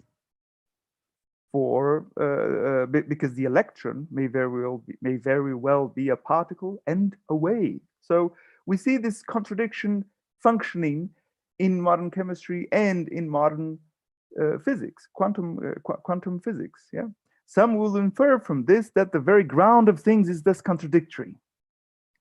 For example, Nietzsche, with his will to power, given rise to anarchism in terms of philosophical worldview. But the more rigorous forms of philosophical thinking, just as Hegel's, will rather explore the notion that contradictions are themselves fundamental, that they play a non-inconsiderable role in philosophy and science. And this is the last quote I'm going to read, and I'll finish on page 234. Without dialetheia, concepts from a classical perspective, and I would like to add chemistry and physics, so science in general. So without dialetheia, concepts would be impossible. What is the same? Dialetheism is a necessary condition for articulation of the sense of a domain of concepts in general, and also of science, I would add, but this is also a question for Greg. As a result, dialetheism may even be more central to philosophical reflection than even dialetheists themselves have recognized. Well, I've spoken too much. I could speak another 2 hours, but this is, yeah. I'd like to carry on with this question concerning nature and logic, but also with science. Is dialetheism just as Greg taught us? Dialetheism is a condition of understanding of the history of Western metaphysics, and I would like to ask: is dialetheism today also a condition for the proper understanding of what goes on in science, chemistry, and quantum physics as well? Well, this was too much. There are many other topics I would like to cover, but I think this is enough for a start. And again, thank you, Greg and Henrique. Thanks, Michela, for having me here in this such illuminated company. Thank you, Fábio. Thank you. Greg? Okay, thank you, Fábio, for that very eloquent presentation. And there's a lot of ideas in there, and I'll try to speak to a number of them. I'm glad that you spoke about freedom and the decision. I may or may not be very comfortable with what you're saying, depending on what it means. But I do want to connect it with a few ideas that I haven't mentioned in the discussion yet.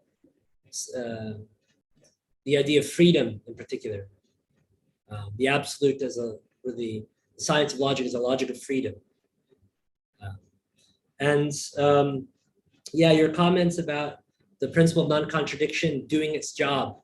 I like the way that you put that. You know, that's really, but I agree that the principle of non-contradiction is doing its job when it undermines itself. Or at least that's how I put it in the book. But a lot of people wouldn't, I don't know if they would like, it's not usually what people think when they think, oh, this is the principle of non-contradiction doing its job. In particular, the way that I make the argument in the book, right, is that the principle of non-contradiction is usually employed to preserve determinism. But actually what it does when it's absolutized is it completely undermines it. So it somehow has a role. Consistency has a role in Hegel's logic. But the consistency, the role of consistency really is, as I've tried to argue, this is maybe to use Hegel's metaphor, the self-ossification of contradiction. That when contradiction is contradictory, then it is consistent with itself. Then it corresponds with what it is. When contradiction really is contradictory, then it is consistent. Then it is consistently contradictory, right? Only in its self-contradiction does it preserve itself. So there is this self-preserving consistency, but it is something which I think is actually parasitic upon perpetual self-contradiction, right? That it's not that it's that the consistency itself is a function of the self-predicative and self-corresponding self-predication of the contradiction with itself. And this is a difficult matter, but if you read the book, there's a few, in the discussion of Hegel's dialethism, I try to make the argument that the contradiction itself is contradictory. And when it itself is contradictory, it is true to itself. It corresponds with what it is. And therefore it's true. And consistent, ironically. But that's the dialethism. Anyway, so it is the case that contradiction is not inconsistent with the form of truth as self-correspondence, when contradiction corresponds with itself. But there are some subtleties here, right? Maybe we come to the question of nature. I mean, I'm not much of a philosopher of nature, Fábio, and maybe you got the sense of that from the book. I'm very kind of sparsely dealing with it. And I don't know that I could, I think that dialethism is a condition for the possibility of the domain of concepts as such. And I meant that, I mean any concept. So that would include any concepts which would, that would apply in the philosophy of nature or spirit. So I do think that there is an extension and there's an application. I don't know that I will be the one to do that, but I would be very interesting to see it applied. I think there's some it would take a little bit more work for me to understand what's really going on in quantum mechanics. As a rule, I don't talk about it because I don't understand it well enough. Yeah, so I'm just gonna throw that back in your corner, and I look forward to seeing how dialethism shows up systematically defended and worked out in chemistry in particular, as you kind of very stimulating comments that you make there. Let me say something about the logic and the relation to nature, because you point out that this self-exteriorization of the logic that gives nature, so that nature's already in logic. Now, there's a way in which I agree with that, but there's a way that I'm bothered by that idea. So one way that I agree with this is that the self-externality of logic, right, that constitutes nature, that logical form, this form of self-externality is, yes, it's already present in the logic itself. The logic is constituted by it. Without that, there is no, I mean, even the notions of genus, set, concept are all forms of the self-externality of the concept, because none of those are self-particularizing, and the concept is self-particularizing. And of course, they all have a role, they all have a place there. So there is this self-externality already present in logic. Part of the difficulty, however, of course, is that logic itself is not temporal. So for me, logic is radically atemporal. And for that reason, this is one of my arguments for why every contradiction is preserved, that Michela read the quote there, that every contradiction that is canceled because of the atemporality must also be preserved, because it's not canceled yesterday or now or tomorrow or on Tuesday. On Tuesday, the contradictions are canceled. No, they're canceled eternally. Now, some people think, well, this is a little too this is too Platonic, but I don't know how else to do logic, really, right? I mean, it's just being is what it is, irrespective of the temporal determinations. What's interesting is that time itself doesn't show up as one of the categories. And it seems like the development itself, being, nothing, becoming, is an atemporal sequence. So it is true that there is this self-externalizing that happens in the transition to philosophy of nature. This self-externalizing is a pattern we already see in the logic. But on the other hand, there is an atemporality that's built into logic as such that then complicates any easy identification of logic with nature as temporal. So I just put that qualification there for us to think about. And the atemporality of logic, I think, is very important. It's also one of these bulwarks against psychologism and against naturalism in philosophy. So naturalism fails, so does, and of course it fails because logic exists. Naturalism understood as this kind of everything is natural kind of view. I guess naturalism is very popular in analytic philosophy. It's almost a dogma, really. You need to be a naturalist to be taken seriously. But I just don't see how logic exists if that's the case. But I guess I'm just old school, I guess. Stuck in the 19th century.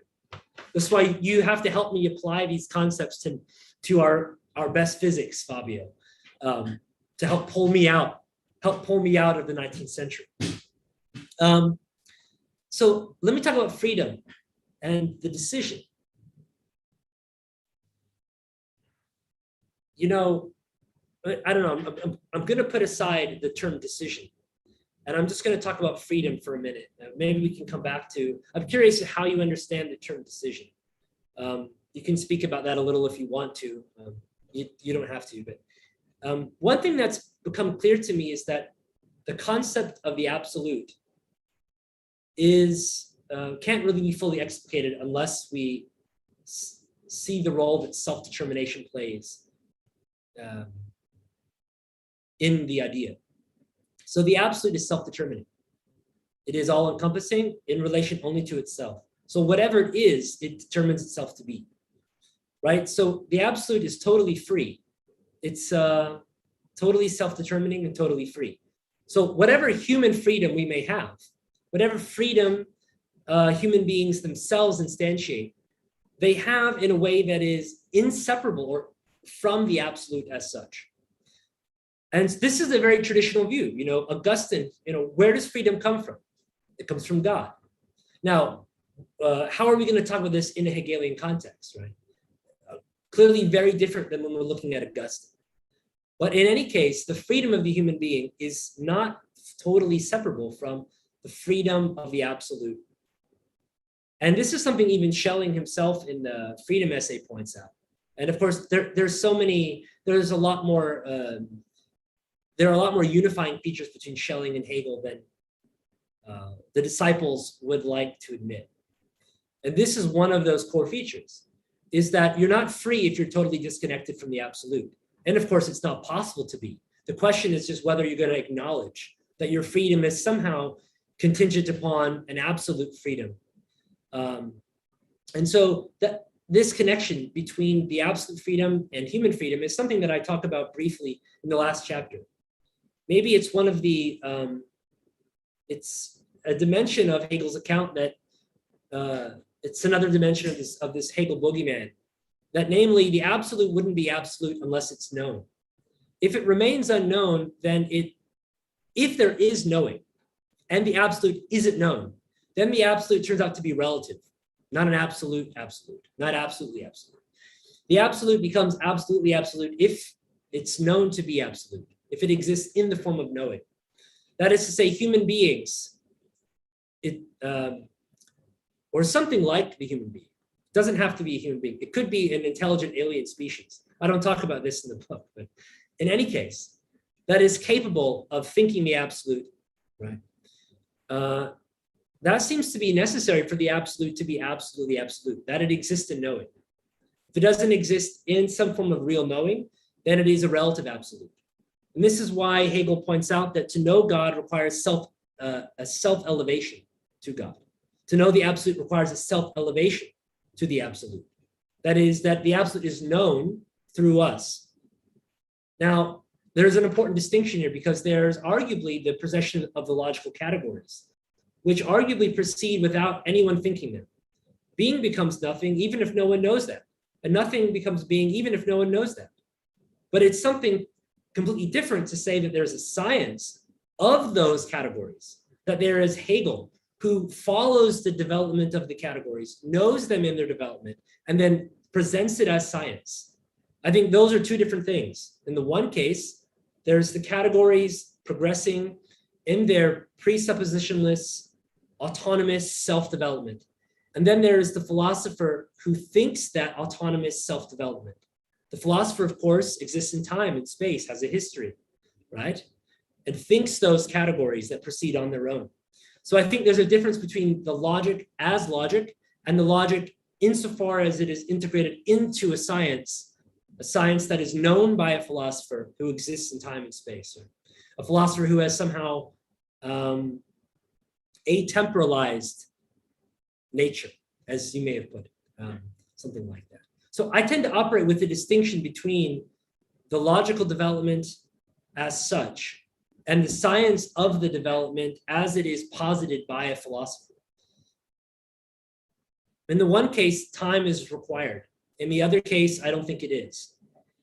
I think that may not be a difference everyone's willing to take on, but I think it's a way of differentiating the way that logic reappears in Realphilosophie, how it reappears as the object of the thought by the philosopher.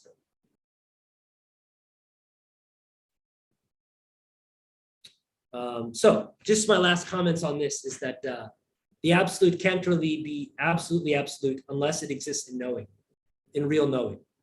And that means that in a way, our freedom is a contingent for the realization of the self-determination of the absolute. So there is a way in which I think freedom and self-determination, both human self-determination and the absolute self-determination, thinking through that relationship is very important. And the book just begins to talk about that. And of course, this idea that somehow the absolute is completed in virtue of the rational activity of a certain kind of species isn't new to Hegel, but he does try to take what seems to me a mystical form and rationalize it. This is what he says in the encyclopedia, that speculative thought in the past was called mysticism. So we have in this anticipatory comments, Hegel says we have understanding, dialectics, and speculation. And speculative truths were called mystical, but that's just because they violated the principles of the understanding. What we call mysticism now, we're calling this speculative. So I don't use the word speculative a lot in the text. Maybe I should have, actually. I talk a lot about dialectics more than speculation. So perhaps there'd be a good reason to actually be more careful about the use of both of those terms. But just to say something about mysticism here, I wasn't thinking about Derrida per se. I was thinking about, although there is kind of, Derrida has this text, The Secret, there's some mystical dimensions, arguably, family resemblances in Derrida. But I'm thinking about philosophers, for example, like Wittgenstein, who would acknowledge that the world is, but it's the mystical. So he says, das die Welt ist das Mystische. Where we have the world, and it is, but it's mystical, right? And I think something like a mystical understanding of the world is what you inevitably have to accept if you don't rethink logic along the lines that Hegel does. That puts mysticism, the idea that the world transcends conceptual determination, and that the relationship to the world, the knowing of the world, is an immediate knowing of the world. It's an immediate knowing of that which transcends conceptual determination. That's generally how I understand mysticism. Or at least it's one kind of mysticism that I think we're in a way thrown into if we don't rethink the concept along the lines that Hegel does, or at least in a way that's similar to him. That's also a very unpopular view. As Michelle was talking about unpopular views, this is an even more unpopular view. Let me just put a very quick follow-up question. So mysticism would be an anticipation of absolute logic in some sort of way, a prolepsis, yeah, anticipation. Is that what you're saying? Maybe in the context of Hegel's philosophy, the mysticism is an overcoming. It's an overcoming of understanding, but it isn't yet conceptual. It may anticipate the concept, but it hasn't arrived.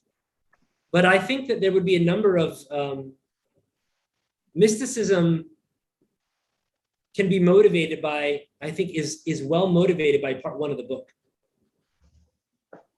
Part one of the book motivates mysticism just as well as Hegel. That's part of the intention of the book, is just to leave the reader with the sense that mysticism is a competitive alternative to Hegel, that if you take the arguments in part one seriously, and the principle of non-contradiction undermines itself, you're left with either a mystical vision of the whole that transcends conceptual determination, or you're called to rethink the character of the concept such that the absolute can be known in a conceptual way. I think, of course, Hegel has good arguments against mysticism, namely that if it posits it as non-conceptual, then it has a relative notion of the absolute, because then the concepts condition the absolute. The absolute exists beyond the concept, and therefore the absolute is not really absolute. It's a relative finite determination. So Hegel has good arguments against accepting something like what we might call mysticism. You think about Schleiermacher's intuition of the absolute, Anschauung, das Unendliche, Anschauung der Unendlichkeit, Anschauung des Universums, right? The intuition of the universe, intuition of the infinite, feeling of the infinite, right? It transcends the concept, and the feeling is an Anschauung. It's an immediate relation to the object. Of course, Hegel doesn't like it. He can integrate it into the system, but he overcomes it with the concept, with the speculative contradiction. But I think we just have to see that in a way, mysticism is much closer to the truth than anyone who thinks that the principle of non-contradiction governs thought and being. Mysticism is closer to the truth than that traditional view. It's closer than Kant. It's closer than Aristotle. I could just keep going, right? So I'm really interested in mysticism. Maybe it's almost to the point that it's actually compromising my academic respectability. But I think actually it's an important alternative, and it's one conception of dialethism that has to be taken seriously. So one of my other research projects, I'll mention it real briefly and then I'll stop talking. We've already gone over 2 hours, is that I'm working on this project. It's called Dialethism and Neoplatonic Thought. So I'm looking at the idea of true contradiction in Pseudo-Dionysus and Meister Eckhart. But I'm spending more time with Pseudo-Dionysus and the divine names, and looking at, well, the way in which contradiction arises there and the extent to which it could be said to be true within the so-called mystical theology. So anyway, hopefully I'll publish a few articles on that. There won't be a 600-page book on that topic. I promise posterity. But thanks a lot, Fabio, for your very excellent comments. And there's a lot there that I can't answer or speak to, but I look forward to what you may have to write about that in the future. Yes. Thank you, Fabio, for your comments. Thank you, Greg. And I think Greg has to go to his home. It's late night in Hong Kong. And anyway, I just like to say something that called my attention in your book, and we finished, okay? It's like in the introduction, you said, in Hegel's foundation, Free Metaphysics, the logic of singularity, dear reader, you will find a defense of the existence of the absolute against its detractors. I'm not a Kantian philosopher, but most of my writings are on Kant. I'm not a detractor here, infiltrated. I just would like to say that. But I would make a question, but I think the time is just please ask over. your question. I mean, I'm wide awake. I had more tea than I should have. I'll be up. It can be a another very bad question. But I mean, no, Hegel if you have Yeah, questions, it's my fault. I spoke too answer. much. It's my fault. No, don't. ask a No, question. It's good. It's good. It's fine. It's like about the absolute. I am too much Kantian in this context. So my question is, can we escape from the absolute? Can the absolute be a threat? Present itself as a threat to humanity, to us all, or something like that? Because it looks like something bigger than us, but at the same time with us, but escaping all the time. So when it returns, it can return like a threat. I don't know if a good question, but it's a question that I'm feeling like, oh my God, there's something that's capable here. I think absolutely. For someone that grew up in South America, this is a question that I feel in myself. I don't know that I can speak to your experience, especially Yes. because I'm a Protestant in North America, right? Okay, so I just say that, kind of acknowledge, but I can understand, at least in some way, where you're coming from, the concern. I think the 20th century, I think continental philosophy in general looks at the absolute, Hegel's absolute, as a threat. So you think of Heidegger, Sartre, Derrida. I think in a way, Hegel's absolute is maybe not as much Heidegger, but there's a common understanding of the absolute as a threat, something to be overcome, to be defended against. I don't think I think the way you said it is very helpful, inescapable. I tend to think of the absolute as the inescapable, as what you cannot outrun. I don't think you can outrun. I think in outrunning it, you acknowledge its existence. And in fleeing it, you acknowledge it. I think that's in a way what, to use the metaphor of hell is, right? This is why when Sartre says that we're in hell, he's right, he's in hell, but we don't all have to be. I think in fleeing it, we acknowledge it. So I tend to think that there is this fleeing of the absolute that is characteristic of a lot of 20th century continental philosophy, and of course it's grounded in Kant to some extent. But I think the absolute is the inescapable. Even when you try to limit knowledge to what is relative, you end up absolutizing relativity itself. And that relativity itself becomes an absolute concept. Right? And this absolutizing of the relative is just another way in which you've violated the very conditions that you place on knowing. I think this is one of the very kind of common responses from, say, Schelling or Hegel when they're looking at the Kantian philosophy. Or to give you another example, the idea of the world in Kant. Is it really sublime? Is it really a sublime idea? In fact, it seems to be really small because it can't even be realized in experience. It really isn't absolutely great. This idea of reason is actually very small. It's not sublime because it's not absolutely great because it's limited by experience itself. So whatever absolute Kant is talking about, it really isn't the absolute.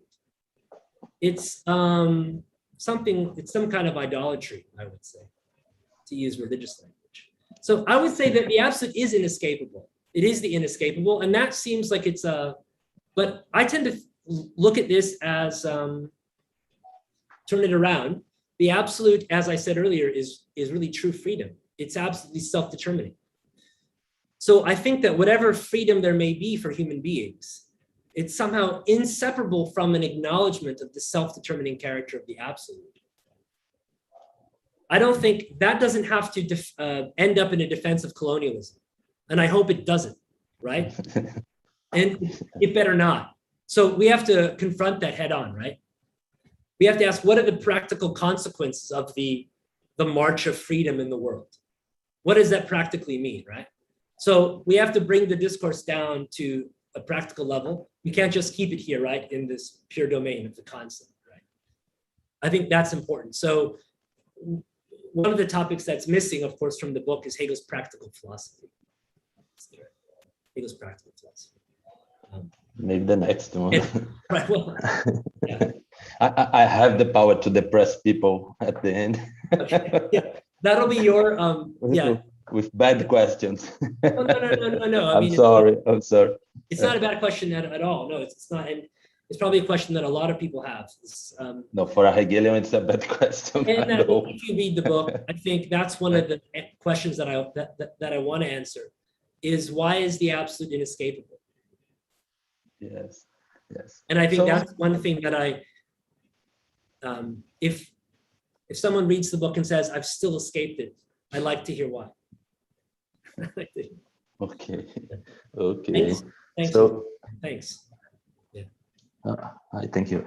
I would like to thank Fábio, Michela, and Greg for this great conversation, for this great panel, this great debate. And this stream will be available on the same. I think we commit a mistake, but a little one. We did not stream this event in the same event that the revista made to us. So it is another event. So many people lost it. Yes. Emmanuel Nakamura, our friend from the Hegel Revista Hegeliana, he put the new link on the chat. So I think everybody that wanted to see the other one, they were able to find this. Great. Not a big problem at all. Great. So bye people. Thank you very much. Hey, thank you all very much for your comments. It was great having the conversation, and I hope we can talk again in person one day. Yep. Yes. De Universidade Estadual do Ceará, por favor. Yes. Here in Fortaleza. I'm ready to go. Yeah. 2002. Please, Henrique, go on. No, I propose to do an event on the beach, so we can just record, and drink some beers and talk about Hegel and philosophy. Are we going to Italy or are we going to Brazil? Where are we going? Brazil, Fortaleza, my city, the next one. Because look, I'm very slowly learning Portuguese. I need to do more than 5 minutes a day, but it's such a beautiful language. I just love to listen. I don't know what anyone's saying, but it's so beautiful that I need an opportunity to really screw it up. So, yeah. But I'll send you Marcus Müller's articles on Nishida in Portuguese. So that'll be a great help for you to learn it. Yeah, that's a terrible idea, but I'll happily receive it. Yeah, exactly. No, I would like to say that here in Brazil, Portuguese is an imposed language. We don't speak very well as well. So that's okay as well. That's okay. So I'd like to thank the audience, and bye people. Till next time. Yeah. Bye guys. Abraços. Bye, abraços. And congratulations, Gregory. This is a great book. Congratulations. You're very kind. Thank you. Thanks.